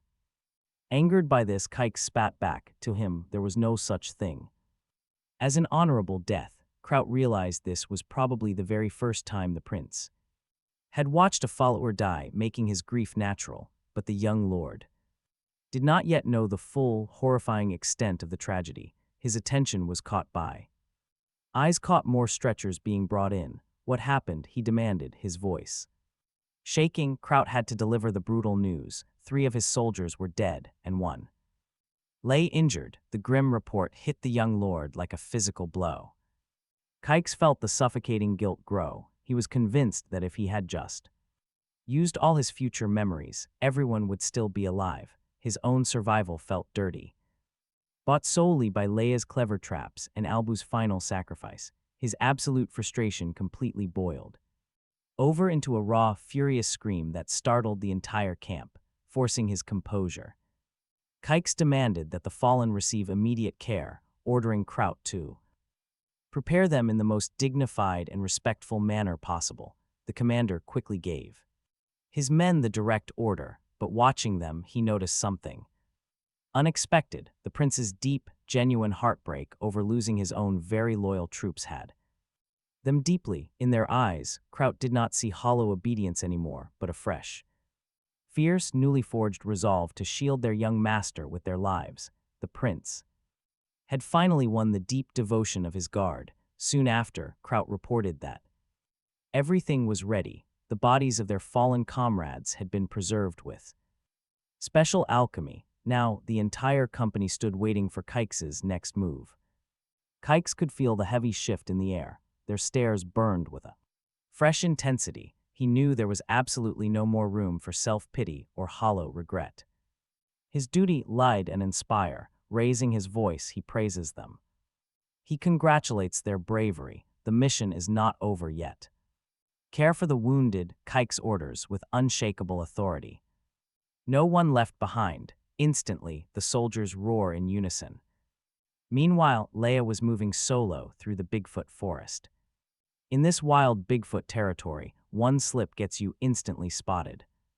Boom, face to face with a monster, barely dodging its deadly strike.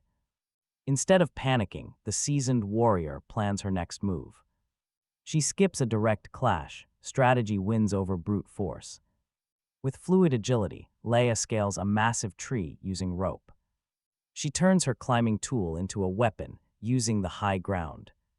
She lassos the giant beast, completely locking it down. The trap works. For a second, she thinks it is over. But then the beast awakens with a terrifying, bloodthirsty fury. With raw power, it rips the entire tree out of the dirt. The monster swings the massive trunk like a club, ready to smash. The sudden counterattack is brutal, catching Leia completely off guard. It charges hard. Like a pro, she dodges last second. Moving like lightning, she binds the creature once again. She ties it up, locking the beast tight between two trees. This time she is confident. The rope is much stronger. Any escape attempt should be totally futile, or so she thinks. The beast is so strong the trees begin to pull up. Seeing the trunks give, Leia has only one option left. Inject the Triton potion straight into the creature's blood. Time is running out fast. The monster swings another heavy blow. It barely misses. Dodging the claws, she readies her needle. In a flash, she jams the needle deep into its back. She hits a blind spot where it cannot reach to pull it out. Even with the drug injected, she wonders if it is enough. No choice but to trust the plan. The beast thrashes wildly. The Bigfoot goes absolutely wild, ripping apart everything around. Another tree snaps like a dry toothpick. Her makeshift trap is failing fast. Talk about a close call, but luck is on her side. The monster's frantic thrashing only pushes the poison in faster. With a heavy thud, the creature drops cold. Leia stares. It worked just in time. She hates to admit it, though. When it comes to deadly poisons, the prince is steps ahead. Yet his sudden change overnight leaves her deeply suspicious. Having watched Kix for a year, she notices every shift. Still, maybe this new side of him is not bad. Her personal revenge finally seems within reach for once. Meanwhile, Prince Kix marches forward with his weary soldiers. Seeing their exhaustion, he tells Kraut they must rest. The march stops immediately, giving the tired troops a moment of peace. Kix approaches the wounded soldiers, holding a bunch of recovery potions. Shock covers their faces. Regular troops almost never get items this valuable. Kix tells them to drink up to heal faster, but someone stops him. General Kraut steps in, immediately testing the young prince's patience. He explains these low-grade potions are incredibly pricey, custom-made just for the general. They came from Viscount Russell, representing half the kingdom's entire supply. Annoyed, Kix snaps that he cannot just watch. The general tries to defend himself, claiming that was never his intention. But the excuse falls flat. Kix tells the general not to worry. He confidently promises that after this journey, potions will be incredibly common. They will have enough to drink them like water. Then, something surprising happens. Deeply moved, every single soldier stands up and bows before their prince. Watching them, Kraut realizes men will gladly die for a leader who values them. He knows men will literally die for a leader who recognizes their worth. And right now, every single soldier here feels exactly that way about Kix. The prince feels a bit embarrassed by their loyalty and slips away. Pulling up his status menu, he notices his support rate has surged. Seeing this massive win, he decides it is the perfect time to push forward. The caravan gets moving again, with the prince highly motivated to reach their goal. Halfway there, Kix suddenly orders the entire convoy to halt. He declares they have finally arrived, but Kraut is skeptical. Looking around, the general sees no secret vault, just open, empty land. There are 0 guards nearby, making him worry the place was long abandoned. On top of that, Leia has not sent a single signal since they split.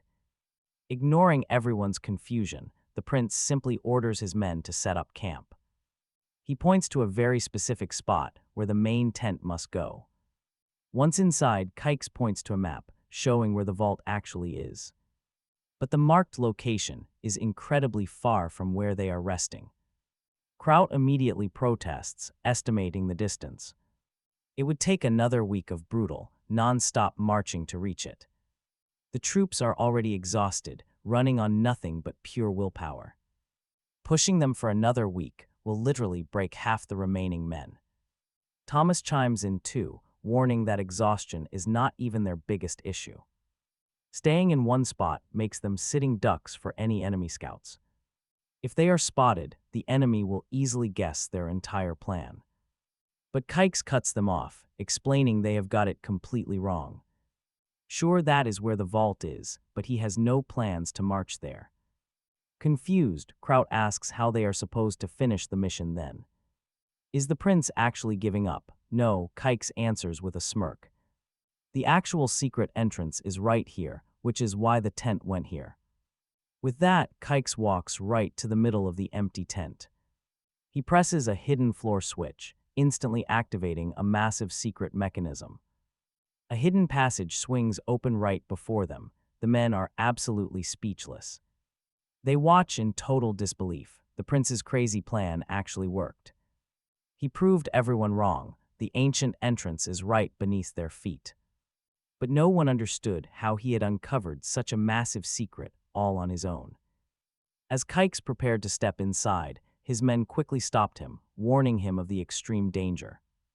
Entering an uncharted area without precautions was suicide, but the prince argued that nothing bad would happen, yet his soldiers still insisted on taking the lead themselves. Intrigued, Kraut stepped up, asking how the young master knew so much about this dungeon and where he could have gathered such detailed information. My source is reliable, Kix answered calmly, offering no extra details. He then added in a soft, resigned voice that he understood why everyone always doubted him, since he was seen as weak and incompetent. Kraut quickly tried to explain himself. But Thomas stepped forward instead, loudly declaring that he believed in their leader. A commander who truly valued even the lowest soldier was a man he would gladly trust. The other men immediately agreed, raising their weapons in unison. If their cause was just, they would follow their young master to the end. Kix looked away in shame, confessing he still felt far too weak to use mana, making him unworthy of such absolute loyalty. But Thomas comforted him, reminding him of a sacred, ancient code of knighthood. Not all strength is physical, my lord. True strength comes from deep within. These words touched everyone deeply, and Kraut wept silent tears of absolute pride for them. Composing himself, Kix firmly stepped up and took command of the men. He declared they could not waste time. The wounded needed shelter, so they were entering. Immediately, his men nodded and prepared to lead the way inside, watching them. A quiet hope crossed the prince's mind that Leia was staying safe out there. Meanwhile, far away, Leia had just finished slaying a massive Bigfoot monster. After securing a blood sample from the beast, she decided it was enough for her plans and immediately set the carcass ablaze to destroy all evidence.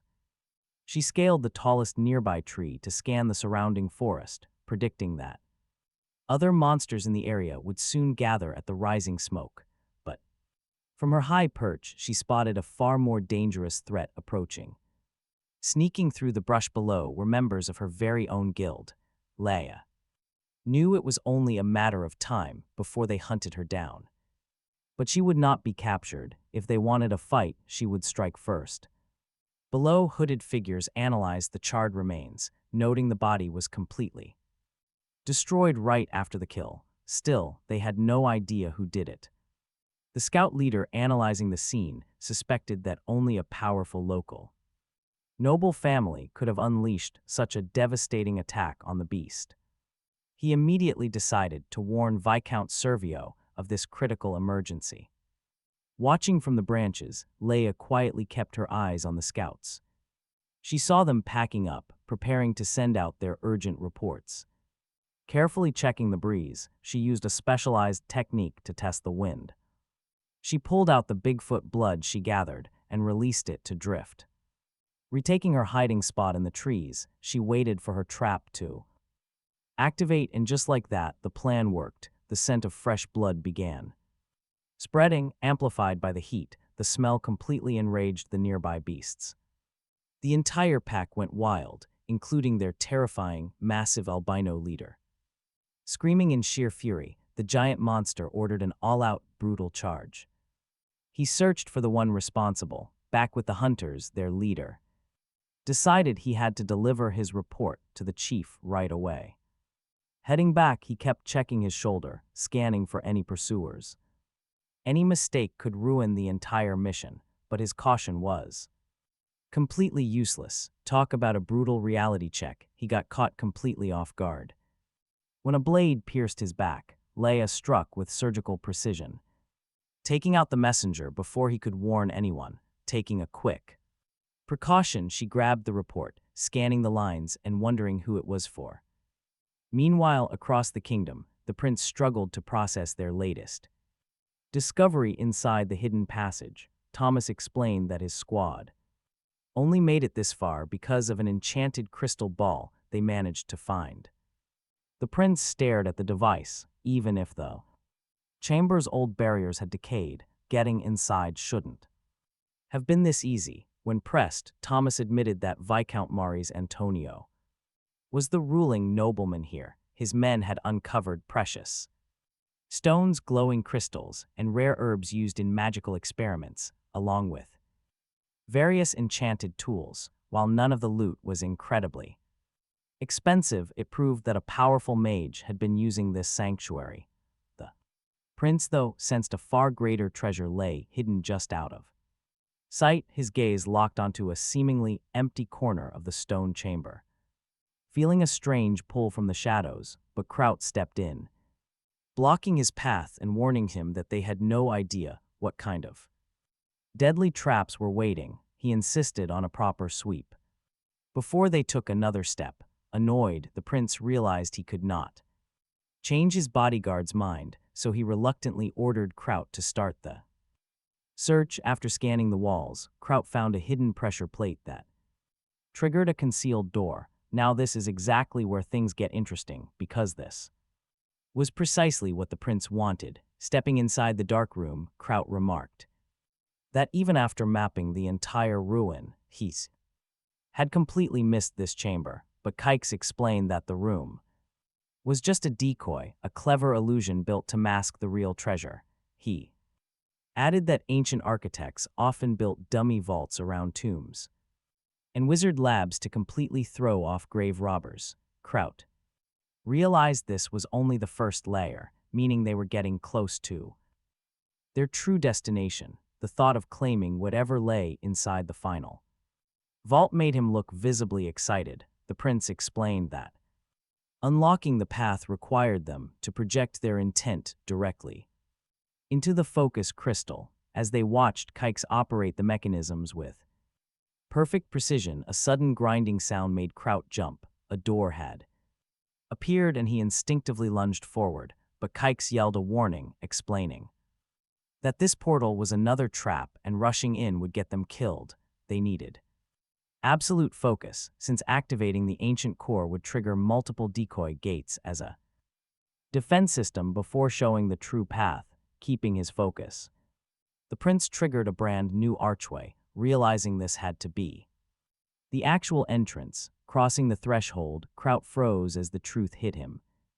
This was the clever trick the masters of this place used to mine without raising any suspicion, keeping them completely hidden. Prince Call noted that there was absolutely no sign of life, suggesting they only mined at specific hours. A lucky break, bumping into those miners would be disastrous. Fortunately, they were safe. Now, his next move was glaringly obvious. Shut down this illegal operation forever. To pull that off, he had to disable the key inside the crystal ball, locking down all access. And smashing the gate would make future mining entirely impossible.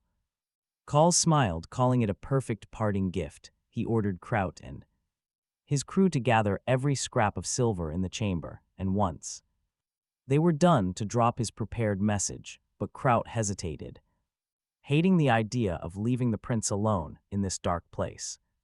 But Call assured him the entire zone was cleared and completely safe. Reluctantly, Kraut nodded, promising to hurry back as fast as possible. Once the general disappeared, the prince quietly cheered, finally some privacy.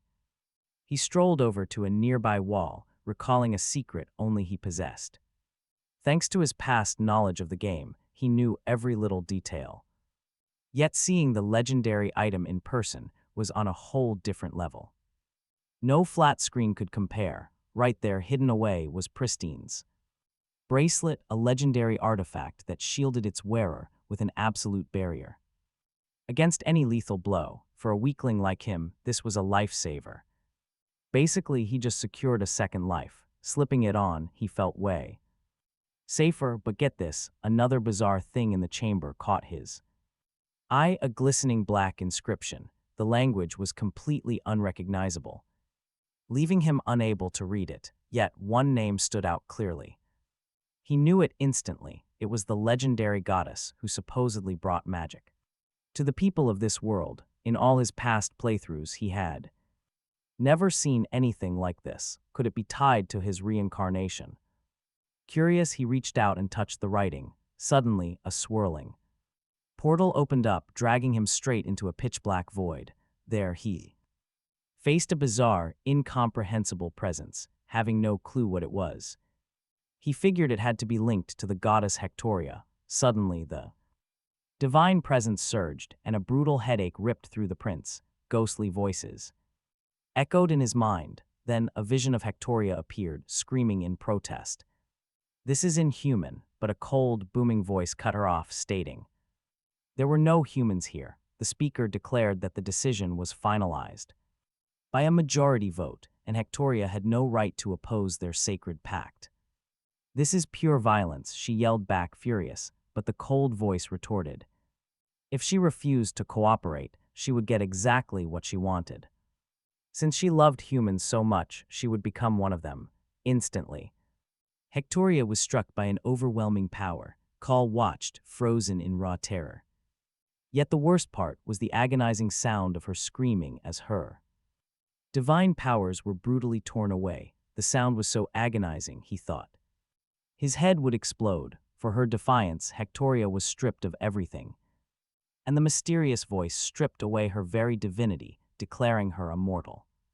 From that moment on, she became an object of pure hatred and disgust, even to the humans she loved so deeply. The entity believed those very same mortals would be the ones to end her newly acquired mortal life, and it eagerly awaited that day. Shaken to his core, the prince managed to return to reality, still completely shocked by the horrifying vision. But what surprised him the most was the sudden notification popping up on his system screen. He had acquired an authority-level skill. Just by touching that inscription, he obtained a fragment of Hectoria's first authority. The prince knew that normal skills were usually ranked from F to S, but this was entirely different. This was a power that only gods or demigods could wield. It was the absolute essence of the divine entity it came from. The only way to reach a class like that was by claiming an authority. According to the system, his own rank had just jumped.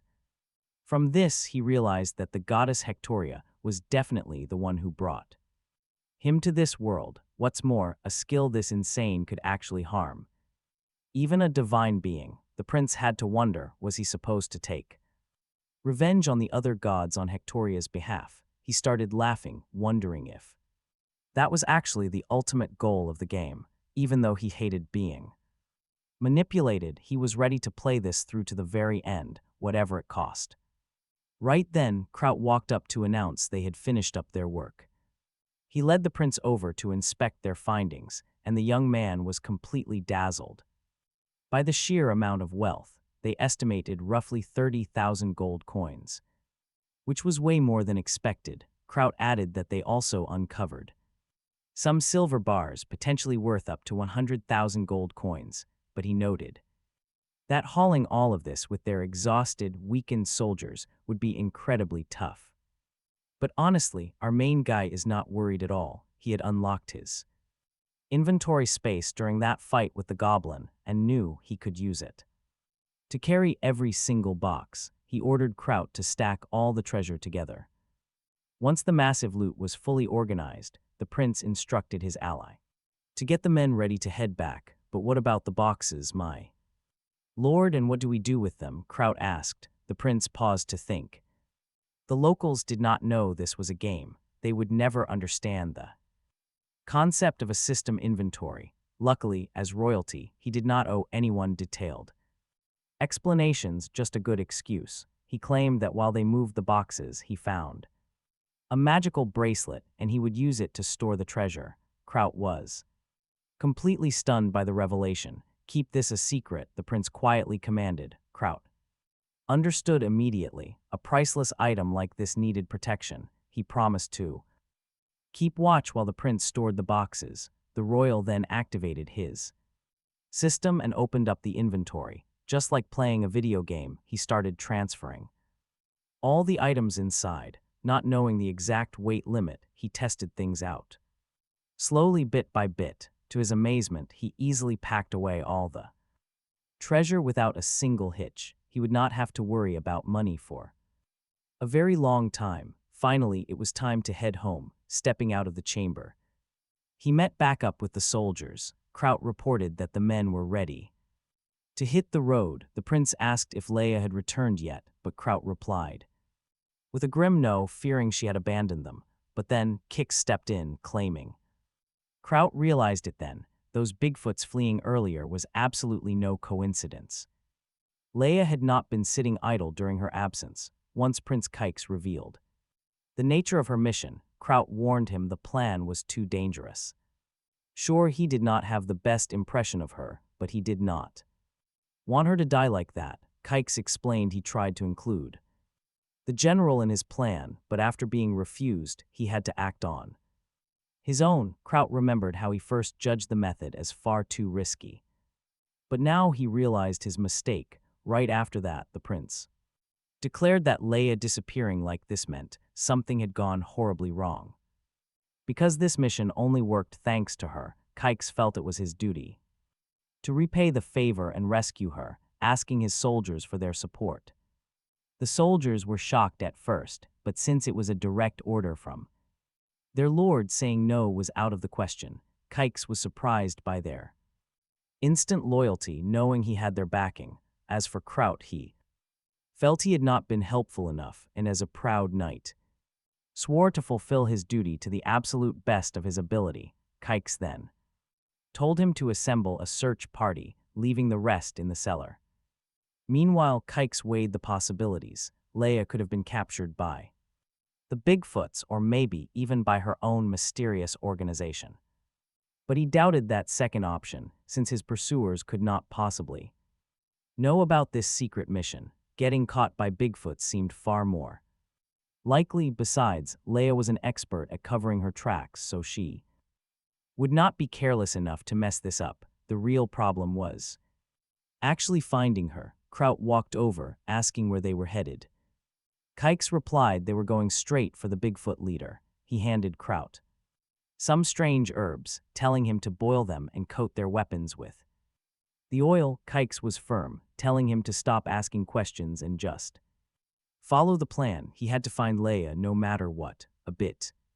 Later, the group reached a dark cave. Kix laid out the strategy, explaining that only females should be inside since the males were out hunting.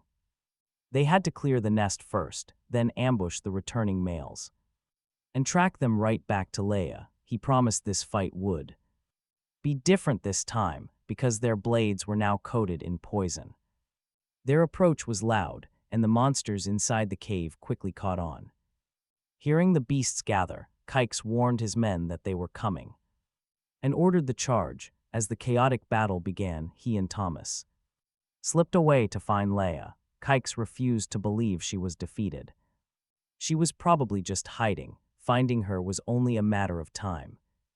They began tracking footprints around the rocky ground. During the search, Thomas grinned and asked if Kix actually had feelings for the gorgeous girl.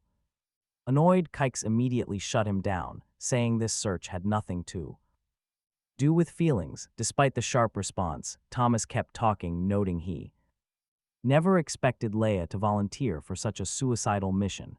Kix pointed out she was no fool. She knew staying by his side was her best shot at survival. That was the only reason she cooperated. Surviving forced her to consider everything. Meanwhile, Kix quietly reflected. What lay ahead? The game's first major continental event was the invasion of the Jabiru Kingdom, where the mountain rangers would play a massive role. He had always assumed they were just simple volunteers, but now he suspected a powerful faction like Viscount Servios was secretly involved with them. Meanwhile, Kraut and his men were finishing their mission inside the cave, clearing out every single monster. The general barked that there was zero time for rest. They had to regroup with the prince immediately. Together, they marched to find their leader. Kraut's respect for Kix had grown immensely, and he prayed that both the prince and Leia were safe. But then the search takes a pretty dark turn. Kix freezes when he finds Leia collapsed on the dirt, surrounded by vicious beasts, while Thomas kept the monsters back. The prince desperately rushed to her side, seeing her horrific wounds. He quickly grabbed an intermediate-grade healing potion, hoping this would save her. Fortunately, she was still breathing. Kix knew the injury would mend slowly, but she had to swallow every single drop of the elixir to make it work. Once Thomas finished clearing the beasts and returned, the prince asked him for backup. Carefully, they managed to lift Leia up to administer the medicine. A deep sigh of relief escaped Kix as the magical potion took effect. Right then, Kraut burst onto the scene, making the prince smile. Perfect timing. Now, get ready for a serious training montage because in Count Chicken's castle, the prince pushed himself through brutal training drills. He had reached level 18, nearing the combat power of an adult man. Highly impressive feat for a kid of just 15. Observing him, Russell noted how much the young master's stamina had shot up in a brief period. Admiring his strong build, Kraut nodded, pointing out that the prince seemed like a new person, secretly wondering if he was using a hidden training method to grow. Little did they know, for Kix, this massive power-up journey was only starting. Do not underestimate him. Though Kraut wanted to jump straight into sword training, Russell insisted they take it slow, since the main focus was letting his body fully recover. At the end of their workout, the prince declared he had urgent business at the magic tower. Kraut immediately asked what he was up to. Kix simply replied that it was highly important, then began his preparations for the short journey. You seem to trust him completely, Russell noted. In response, Kraut nodded quietly, admitting he did not understand everything about the prince, but of one thing he was absolutely sure: his master was so ridiculously talented that predicting his next move was impossible. Plus, he truly cared for his loyal subordinates and the common people. He had absolutely zero doubts about Kix's integrity. In the beginning, Russell confessed, his only job was watching over the young master. But lately, keeping up with his brilliant mind and sudden actions was difficult. Even so, the boy still needed guidance, and Russell's authority was highly necessary. Kraut agreed. The old advisor knew that the young master, at just 15 years old and lacking a formal title, could only finish the succession ritual after reaching adulthood and a higher level. After the previous count passed away, Russell had been deeply worried about the county's future. The soldier continued, realizing that someone truly worthy would finally take his place. After all, this young prince is a lion, just like his father. Sometime later at the Shikin Territory's Magic Tower branch, Prince Kix and his ally were greeted by the director, who was stunned to see a delicate-looking boy accompanied by such an imposing warrior. Not recognizing them, she smiled. Good-looking men are always welcome. She teased. Her friendly attitude was quite different from what Kix expected of a mage. Sitting down, she served them tea using magic, making steam rise directly from the teapot. This subtle display of power made Kix wonder if he was in the presence of a fifth-class mage in this modest branch. The master mage introduced herself as Rosen Dreamwalker. Noticing the astonishment on his face, she asked why he was so surprised. Kix admitted he didn't expect to meet someone of her caliber in such a rural area. Flattering her, Kix noted her unique elegance. Beside him, Kraut wondered if this woman was his young master's type. However, the prince's interest was purely professional. It's almost impossible for someone to reach the fifth class before the age of 20 unless they are a direct disciple of the Tower Master. Rosen seemed delighted by the compliment, mentioning that despite her youthful appearance, she was already past 30. Being compared to a disciple of the Master was a great honor, she said, feigning innocence. The prince asked what the secret to such beauty was. She replied that she simply slept well and washed her face. She had a mysterious smile. Soon, Rosen's tone changed, becoming direct. What was the real reason for their visit? Kraut noted the shift. Now watch how Kix goes straight for what he wants.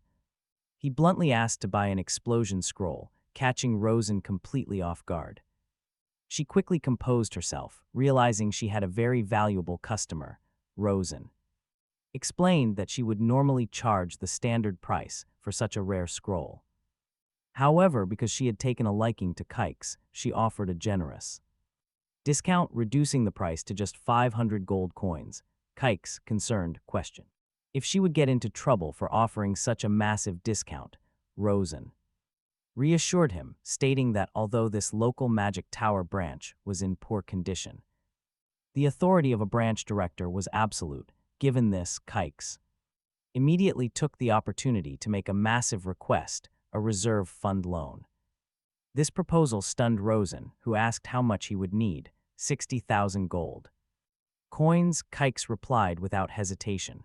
Rosen immediately felt that the amount was exceptionally high. The prince, however, promptly offered silver bars as collateral and promised to pay high interest, assuring her that even though it was a short-term loan, it would be highly advantageous for the tower.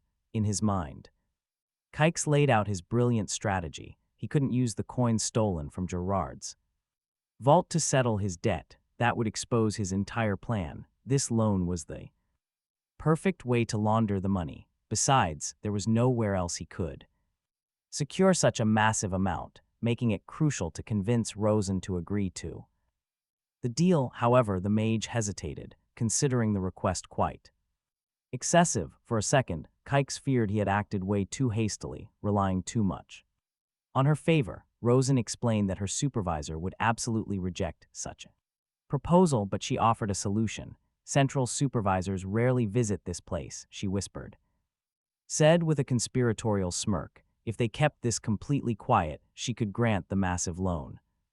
She laid out her terms. Besides absolute secrecy, she demanded that Kix would have to repay the full amount within 6 months.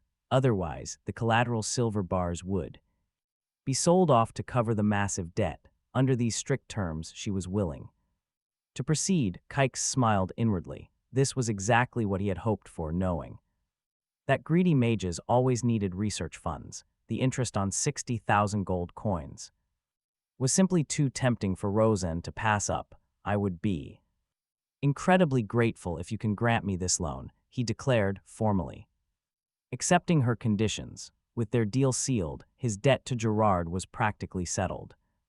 Meanwhile, things were turning dark elsewhere. Gerard was demanding a map from his terrified subordinates. His fury was absolutely palpable, fueled by the news that a patrol sent to inspect his secret vault had vanished completely. Analyzing the map, he tracked the last clues left by the lost men. The normal trail through the mountain would take over a full day to reach the vault, but a direct route took less than 24 hours. This realization only made him even angrier.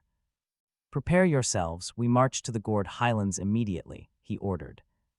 Later during their march, the entire party was suddenly blocked by a colossal stone golem. Panic instantly erupted among the soldiers. Sure, stone golems are massive, but they move slow. We can attack from a safe distance, one of the soldiers yelled out, confident that the giant target could not dodge. They charged forward, but folks, this golem was no sitting duck. It struck first with terrifying speed, and the soldiers did not stand a chance. Devastated, the elite knights were slaughtered like nothing. A soldier cried out, despair choking his throat, we are next, and that prediction came true the next second. The golem spun toward him and with one vicious blow turned him to mush. Another soldier, who barely survived, froze in sheer horror watching the slaughter. Hold the formation, an officer screamed from the back. Ironically, the man trying to restore order became the beast's next target. A single crushing blow silenced him forever. The grunts watched in shock as their commanders were wiped out one by one. Their morale shattered instantly, and soon they were all slaughtered, all while Gerard watched with cold indifference. Monster's sudden appearance was artificial, and their mage soon confirmed their fears. Another mage was definitely nearby, controlling this beast. And to power a monster this size, he would have to be at least a fifth-class spellcaster. Facing utter decimation, the terrified army commander approached. Gerard, we are being wiped out. Let us retreat to regroup. Gerard, however, spat on the very idea. Retreat is not an option. The tribute for the Marquis must be delivered in 3 days without fail. Clear this path in 24 hours. I do not care how many men die. Back at the Magic Tower, Kix asked casually, by now my special delivery should have arrived, right? Rosen smiled back curiously. A gift for a secret girlfriend. Perhaps no, nothing like that, Kix chuckled, but who knows, maybe one day I will. I hope I get a gift from you too, she replied with a sparkle in her eyes. They had absolutely no idea that Leia was outside, listening to everything. A dark thought crossed her mind. Was she trying to seduce him? Soon after, Kraut entered the Magic Tower to deliver his final report about the luggage. He confirmed that all of their luggage had been safely secured inside. Meanwhile, Leia watched them, her face twisting with pure jealousy. The young prince thanked him for his hard work, then turned right back to Rosen. Kix handed Rosen a small box and asked his companions to wait outside. They both stepped out, but Leia simply could not hold her tongue. Why in the world is he trying so hard to please some random mage? She grumbled. Kraut quietly replied that he was only authorized to speak when strictly necessary. Inside the tower, Rosen slowly opened her gift to find a truly stunning magic necklace. Can I really keep something this precious? She asked, absolutely enchanted. Kix explained that it was a small token of gratitude for her extremely generous funding. Rosen reminded him to keep his word and protect their secret agreement. Since nothing was documented, absolute discretion was vital. But Kix knew this was just a convenient excuse on her part. She just wanted the loan interest paid directly to her instead of the central tower.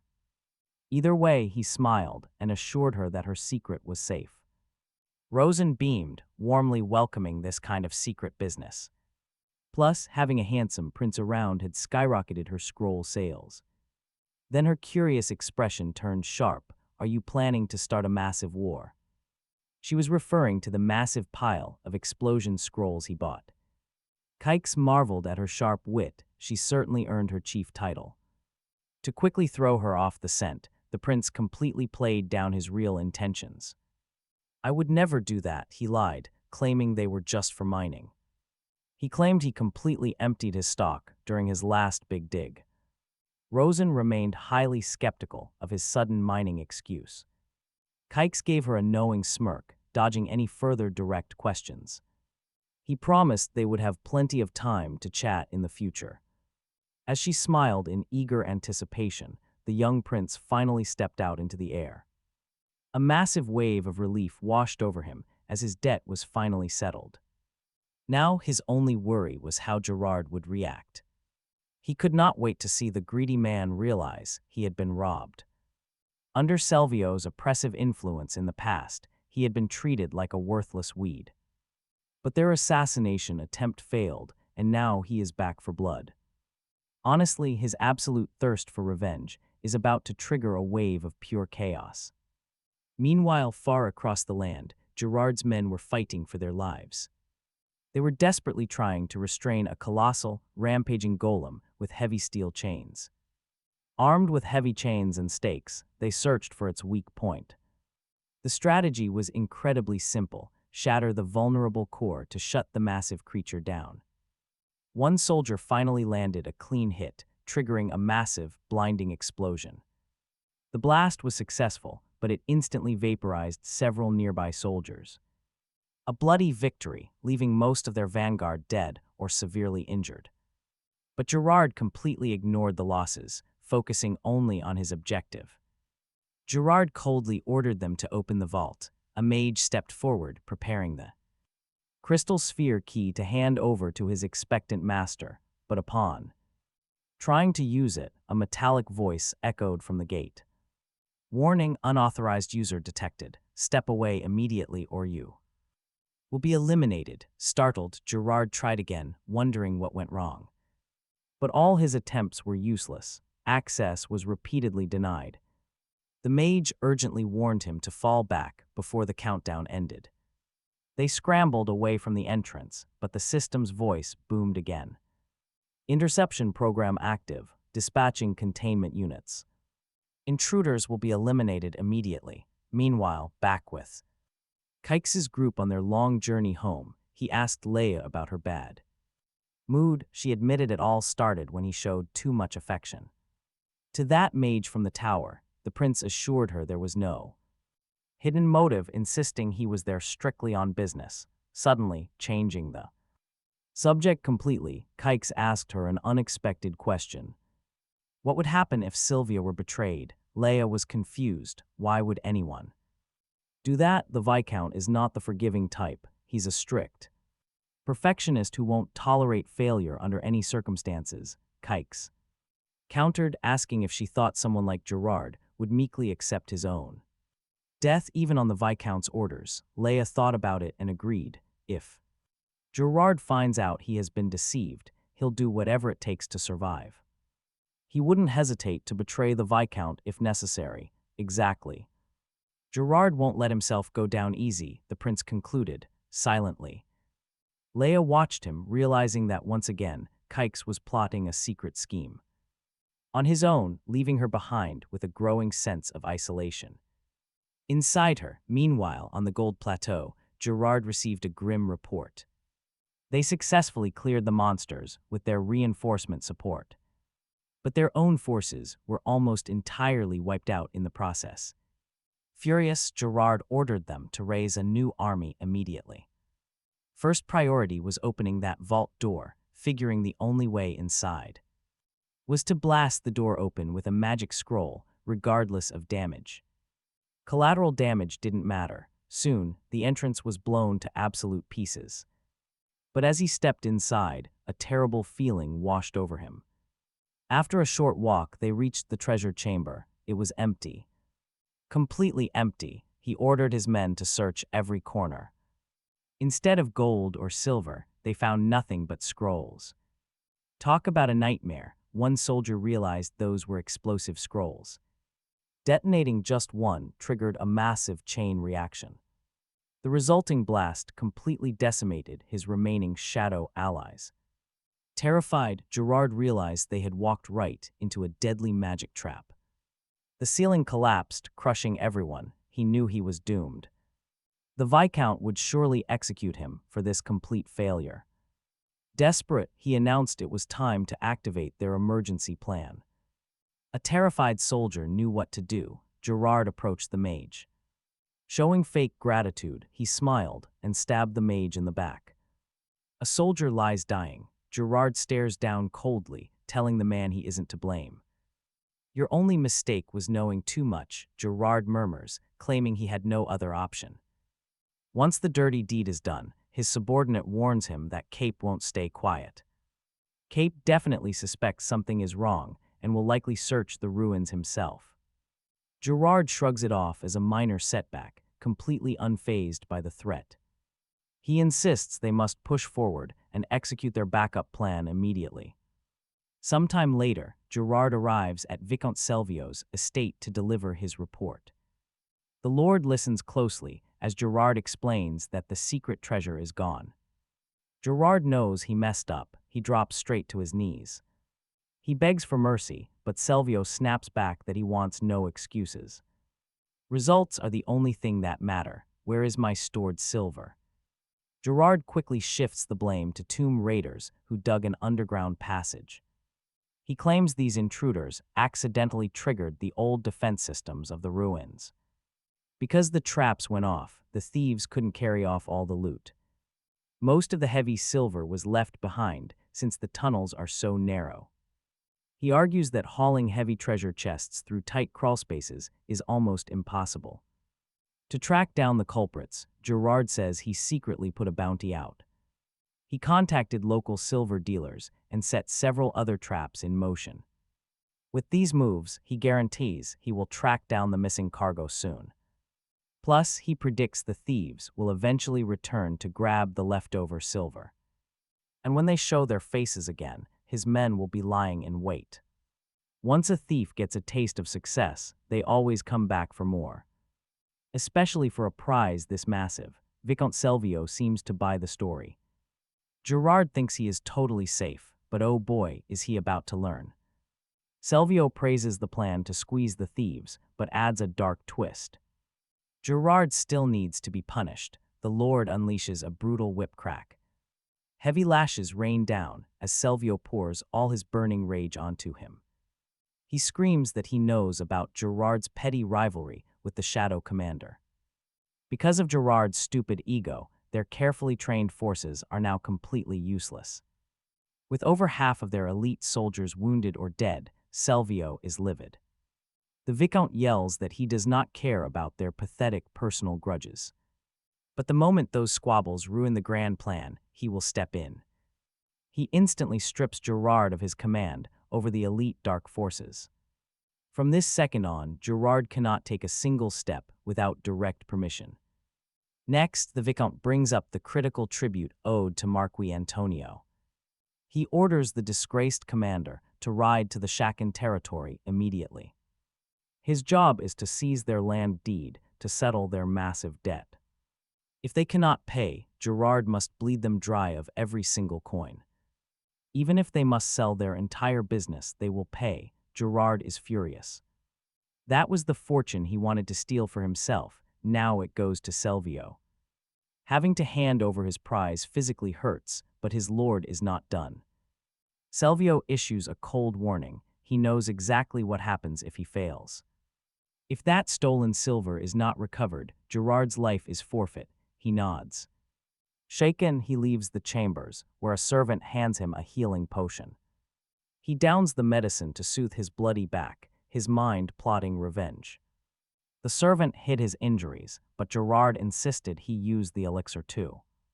He then asked where Jacob was. The servant admitted he got rid of Jacob since he was totally useless. But he found a potential replacement, a desert boy with green eyes. With his brown hair, he looked exactly like Prince Kix.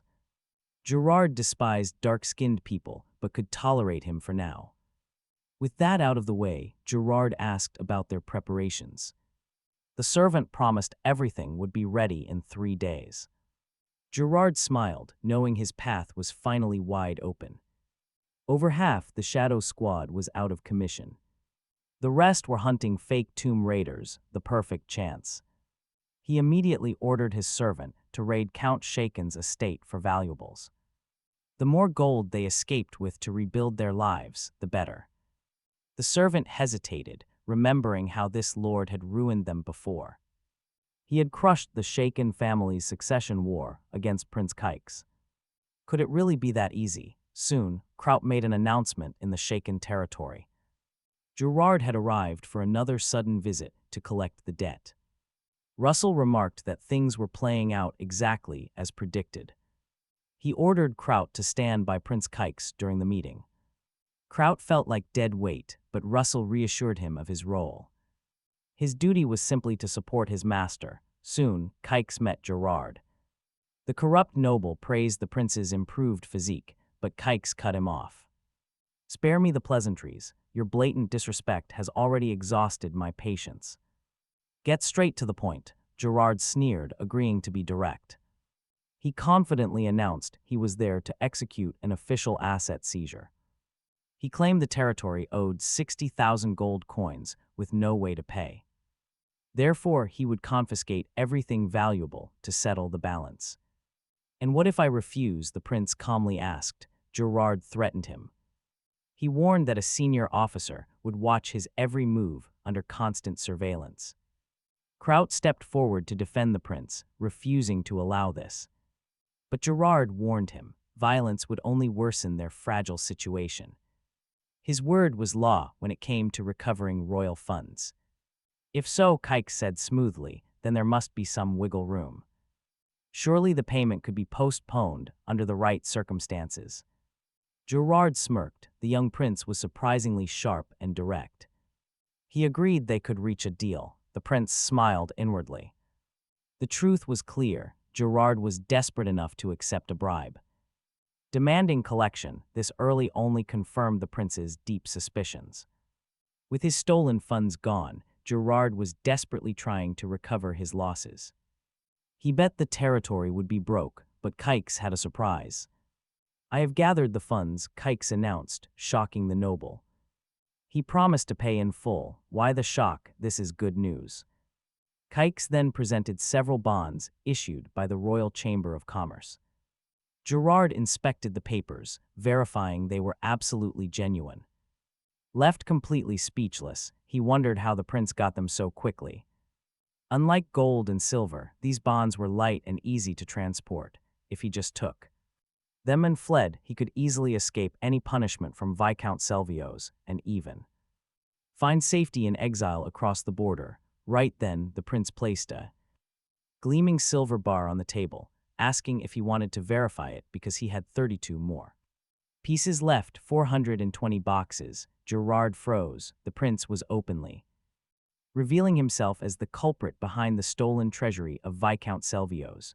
Was his plan to report him directly to Selvios? Could he have known about everything right from the start? Gerard genuinely wondered if he was even dealing with a human being. If Viscount Selvios discovered the truth, he would be completely finished. Once those rumors started to spread, Viscount Selvios fled with his secret stash.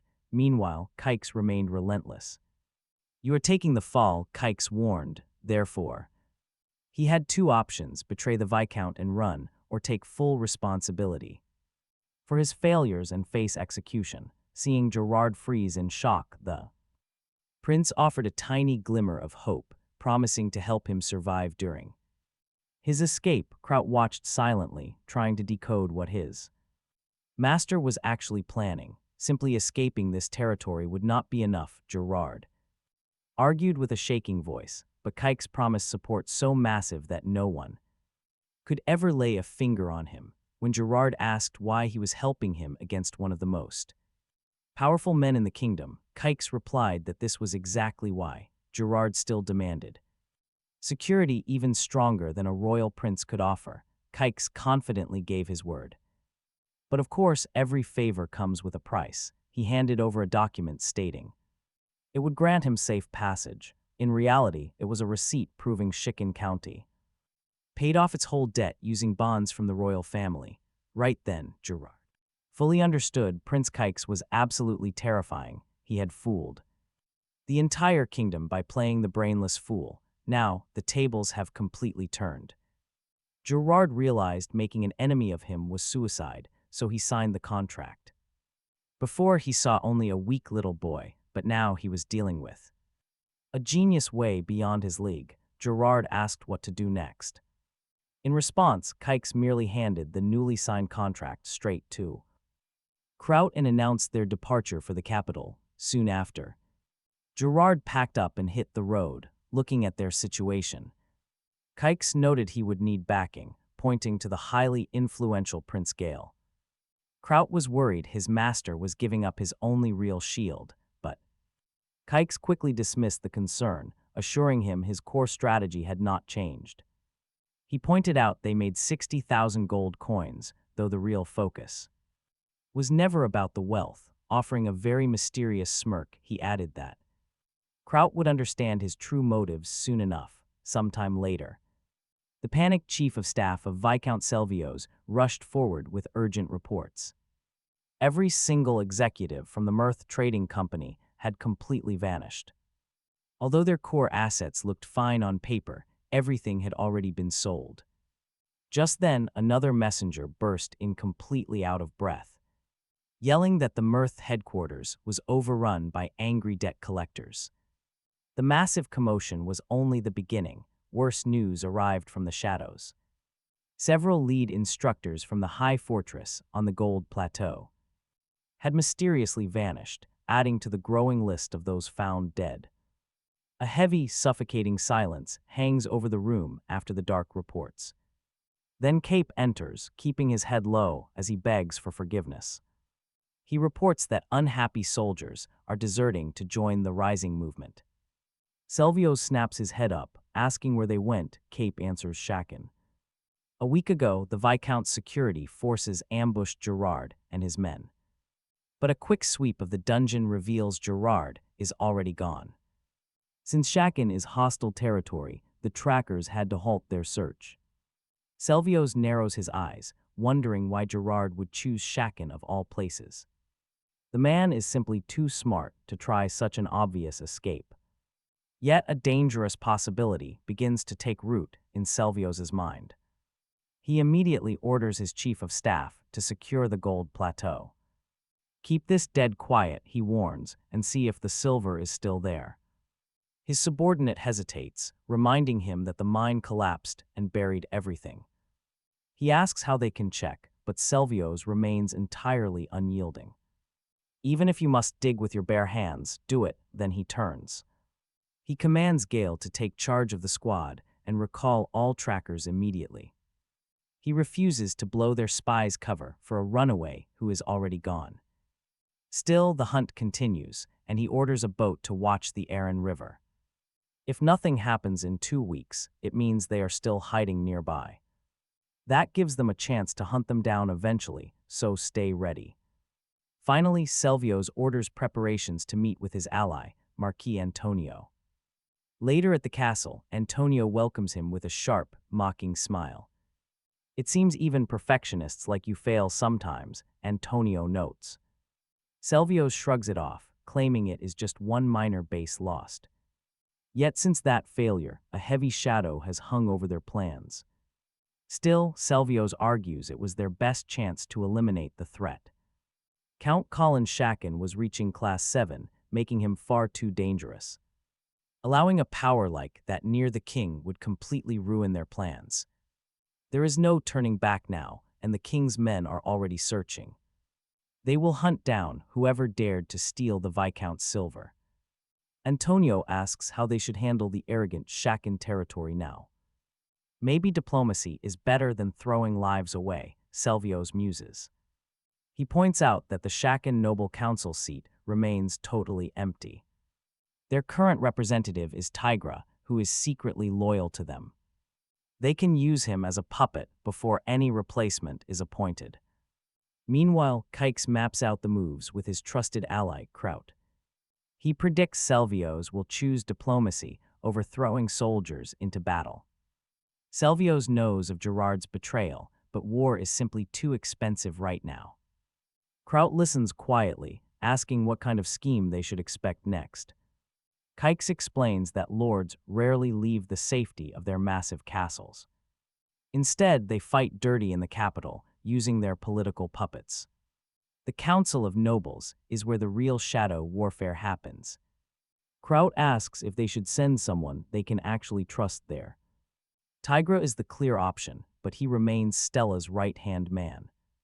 But still, Kraut noticed the prince's absolute calm and wondered if he had already planned every single move beforehand. Surprisingly, Kix smiled, explaining it is always best to leave openings, acting with perfection only drives your enemies to desperate measures, forcing them to recklessly hunt for any weakness, which is when they will surprise us. Meanwhile, the ancient city of Elsnia, boasting 500 years of history, was capital of the Roar Kingdom, housing over 250,000 citizens. It was the beating heart. And the grand city where King Clivio Caro's castle stood proud, right at that very moment the king was preparing to start his morning court session. What was the first topic of the day? One of the royal advisors stepped up to announce the first agenda item, the succession of Shaken County. The king expressed deep sorrow. The passing of Count Shaken was a massive blow, but the county still needed a leader. Asking if any representative was present, Orsul Tigrum was immediately announced as their official spokesman. Give me the details, the king ordered. Bowing deeply, Tigrum began his report, explaining that the county was facing an incredibly delicate situation. He admitted it pained him to report that Kix, the late count's eldest son, had brutally seized power using military force. He even falsely accused the widowed countess of attempted murder to throw her in prison while permanently sealing his half-brothers. Manhwa, the king, looked shocked, calling this action highly unusual indeed. The prince had even tried to end his own life in the past. Tigrum added, he is mentally unstable, making him dangerously unpredictable. Hearing this, the king reflected in silence. Who would dare underestimate him? With 30 years of courtly intrigue under his belt, the king could easily smell a massive farce. He suspected that the sudden death of his loyal ally, Count Colin Shaken, was far from natural. Now, Viscount Kellen from the greedy aristocratic faction was actively maneuvering to seize the title for himself. Paradoxically, this made the king sympathize with young Kix, despite never having actually met him. If the prince took power by force, he surely had the backing of his territories' elite army, the king mused. He refused to believe a proud army of knights would ever follow the orders of a madman. Orsul Tigrum was left completely speechless by the king's sharp retort, prompting Maris Antonio to step in. Even if the prince is not mad, your majesty, he still accused others of serious crimes without a proper trial. Furthermore, he permanently sealed a potential heir's powers, completely crippling him. I request that your majesty summon Kix to the capital, so the House of Lords can properly assess his physical and mental state. The king knew the House of Lords was not trustworthy in the slightest, but he agreed, announcing that Prince Kix would be summoned. However, the investigation must be conducted by the royal palace's own administrative department. The House of Lords may only send a witness. Once court adjourned, Maris Antonio turned to Viscount Silvio, demanding to know his thoughts. We have a massive problem on our hands. The Viscount warned, the king is protecting that brat, making Antonio growl in anger. It seems the king is highly displeased that Shaken County fell under our influence. But I do not see that as an impossible hurdle, Viscount Silvio sneered. Asking how he planned to solve that, the Marquis was told to become the king's. Marquis Antonio reacts with complete surprise. Giving away his daughter is the solution. Handing her over to an old man on the brink of death, he did not mind using his child, but rather wasting such a valuable pawn on a brief alliance. Selvios clarifies that he is not talking about the current ruler. He is referring to the successor, planning to arrange everything within 5 years. The Marquis smiles at the sheer audacity. How exactly do they replace a king? A few days later over in Shikin County, Prince Kix receives a letter. His ally Kraut explains that the direct message is from the king himself. He gets straight to the point. The prince must answer for serious accusations. Kix asks what those charges are. Apparently, they suspect his mind is failing. He is forced to prove his sanity in front of an official jury. Kix just laughs at the sheer absurdity. Why waste any time on this? He decides to ask Russell to draft a decent excuse to send back.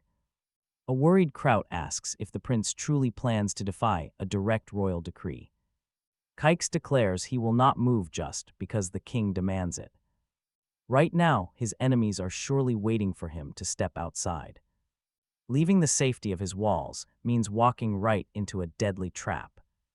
That would give them exactly what they want. Kraut doubts they would dare strike. He is willing to lay down his life in broad daylight to protect Kix. Kix declines the offer. He has no plans to leave this place anyway. Instead, he will send a representative to the capital, and he has a perfect choice. Kraut immediately asks if he is referring to Gerard. 2 weeks pass. Back in the capital, Marquis Antonio is complaining bitterly to the king. He points out that Prince Kix keeps offering excuses instead of appearing. He must be plotting. The king calmly asks what plan he could possibly have.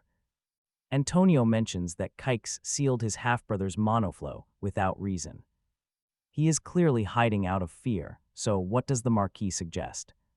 Antonio offers to personally travel to Shikin County and investigate the matter.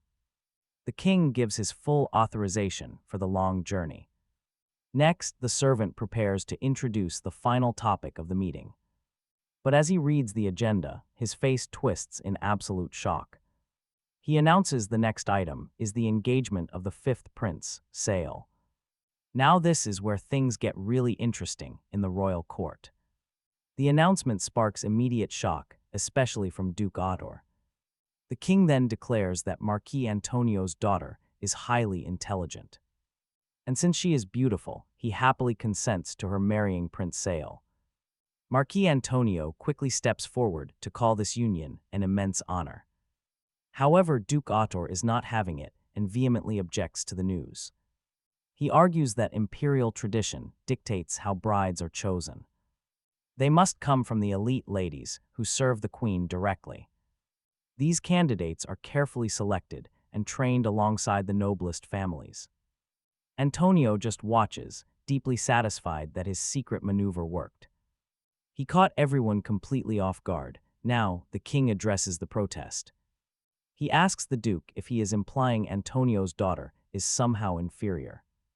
Surely she is not inferior to any other candidate in the empire. His voice is firm as he questions him, sternly reminding him that royal marriages are decided solely by the crown, and nobles have no right to interfere.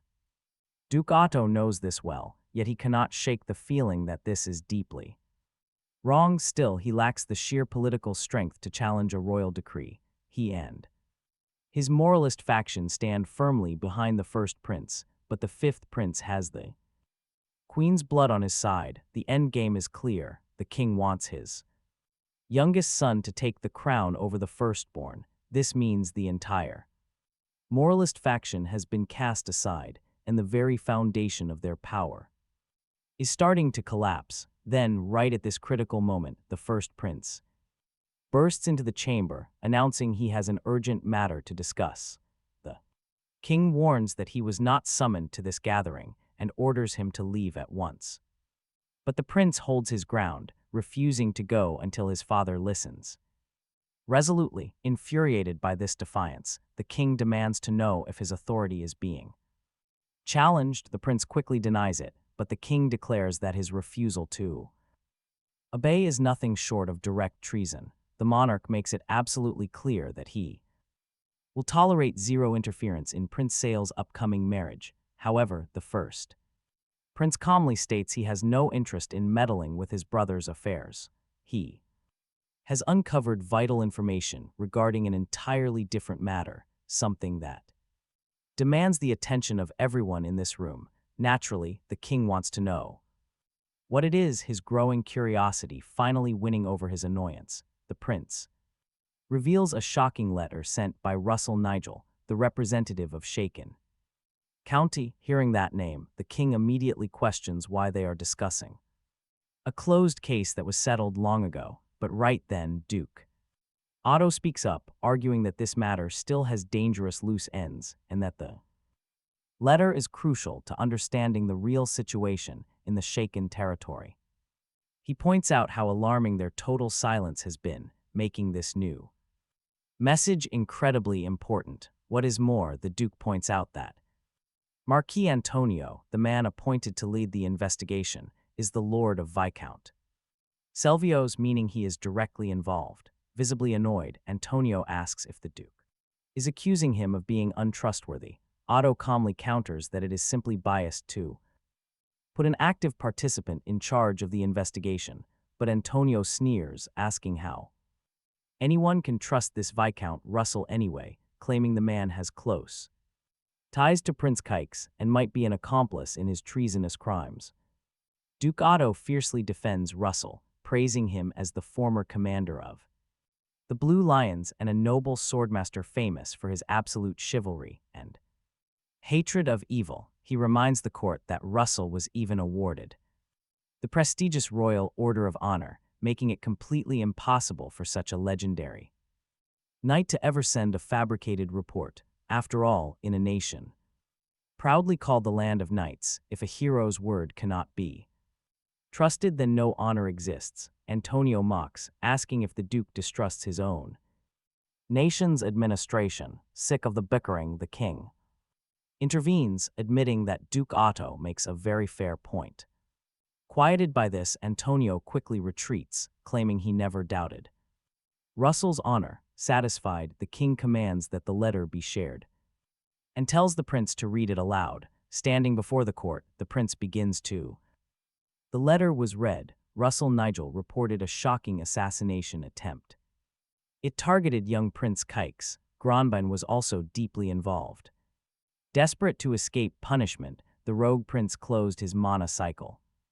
Russell took full responsibility, carrying out all punishments in his name. This was done with consent from other knights. He sent the report. By sending it to the king, he left absolutely no room for doubt. The reading finished. Immediately, a noble stepped up to verify the document. It was Marquis Souvenir, the man widely known as the kingdom's ultimate sword. Representing the kingdom's entire military power, the veteran stepped forward. Having served with Russell in the guard, he knew his signature perfectly.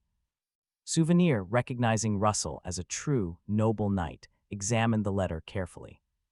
He confirmed it was authentic, utterly crushing Antonio's lies in an instant. Antonio panicked. He could feel the walls closing in around him.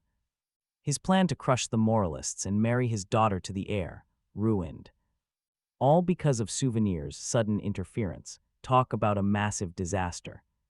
But then the first prince arrived, completely stealing the spotlight from everyone. The dynamic shifted. The first prince's faction was a powerful force. They were direct rivals of Prince Sale's allies, which was highly interesting. This was a bitter rivalry Antonio could easily exploit to save himself. But first, he had to handle the mess over Shaken County. I do not doubt Viscount Russell's word, Antonio declared, quickly changing gears. Still, Gronbein's involvement is only backed by a single assassin's testimony. It is only wise to investigate for concrete evidence first. But leaving Shaken County rulerless is simply out of the question. Otto argued, Prince Kix is only 15, Antonio countered with a smirk. The kid lacks even the basic skills to become a proper knight. He must become a swordmaster first. Otto found this requirement completely absurd, reminding everyone that Marquis Antonio himself only reached that level at age 50. A high bar indeed, Antonio admitted, flashing a very sly grin. However, to inherit a title, the young man must at least prove potential. He should at least become a mana user. At 15, that is highly unlikely. It would easily take Kix 3 to 4 years to reach Class 4. Ator agreed that was a long time, but remained relatively calm. His rivals did not seem ready for an immediate war anyway, especially with royal wedding preparations already delaying any potential conflict. Finally, the king stepped forward to announce his ultimate ruling. An elite squad would investigate the plot against young Prince Kix. If they find real proof, severe punishments will be handed down.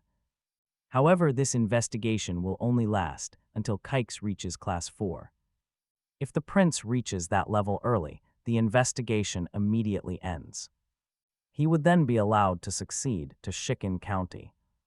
Antonio publicly praised the wise decision, but his inner thoughts were wicked.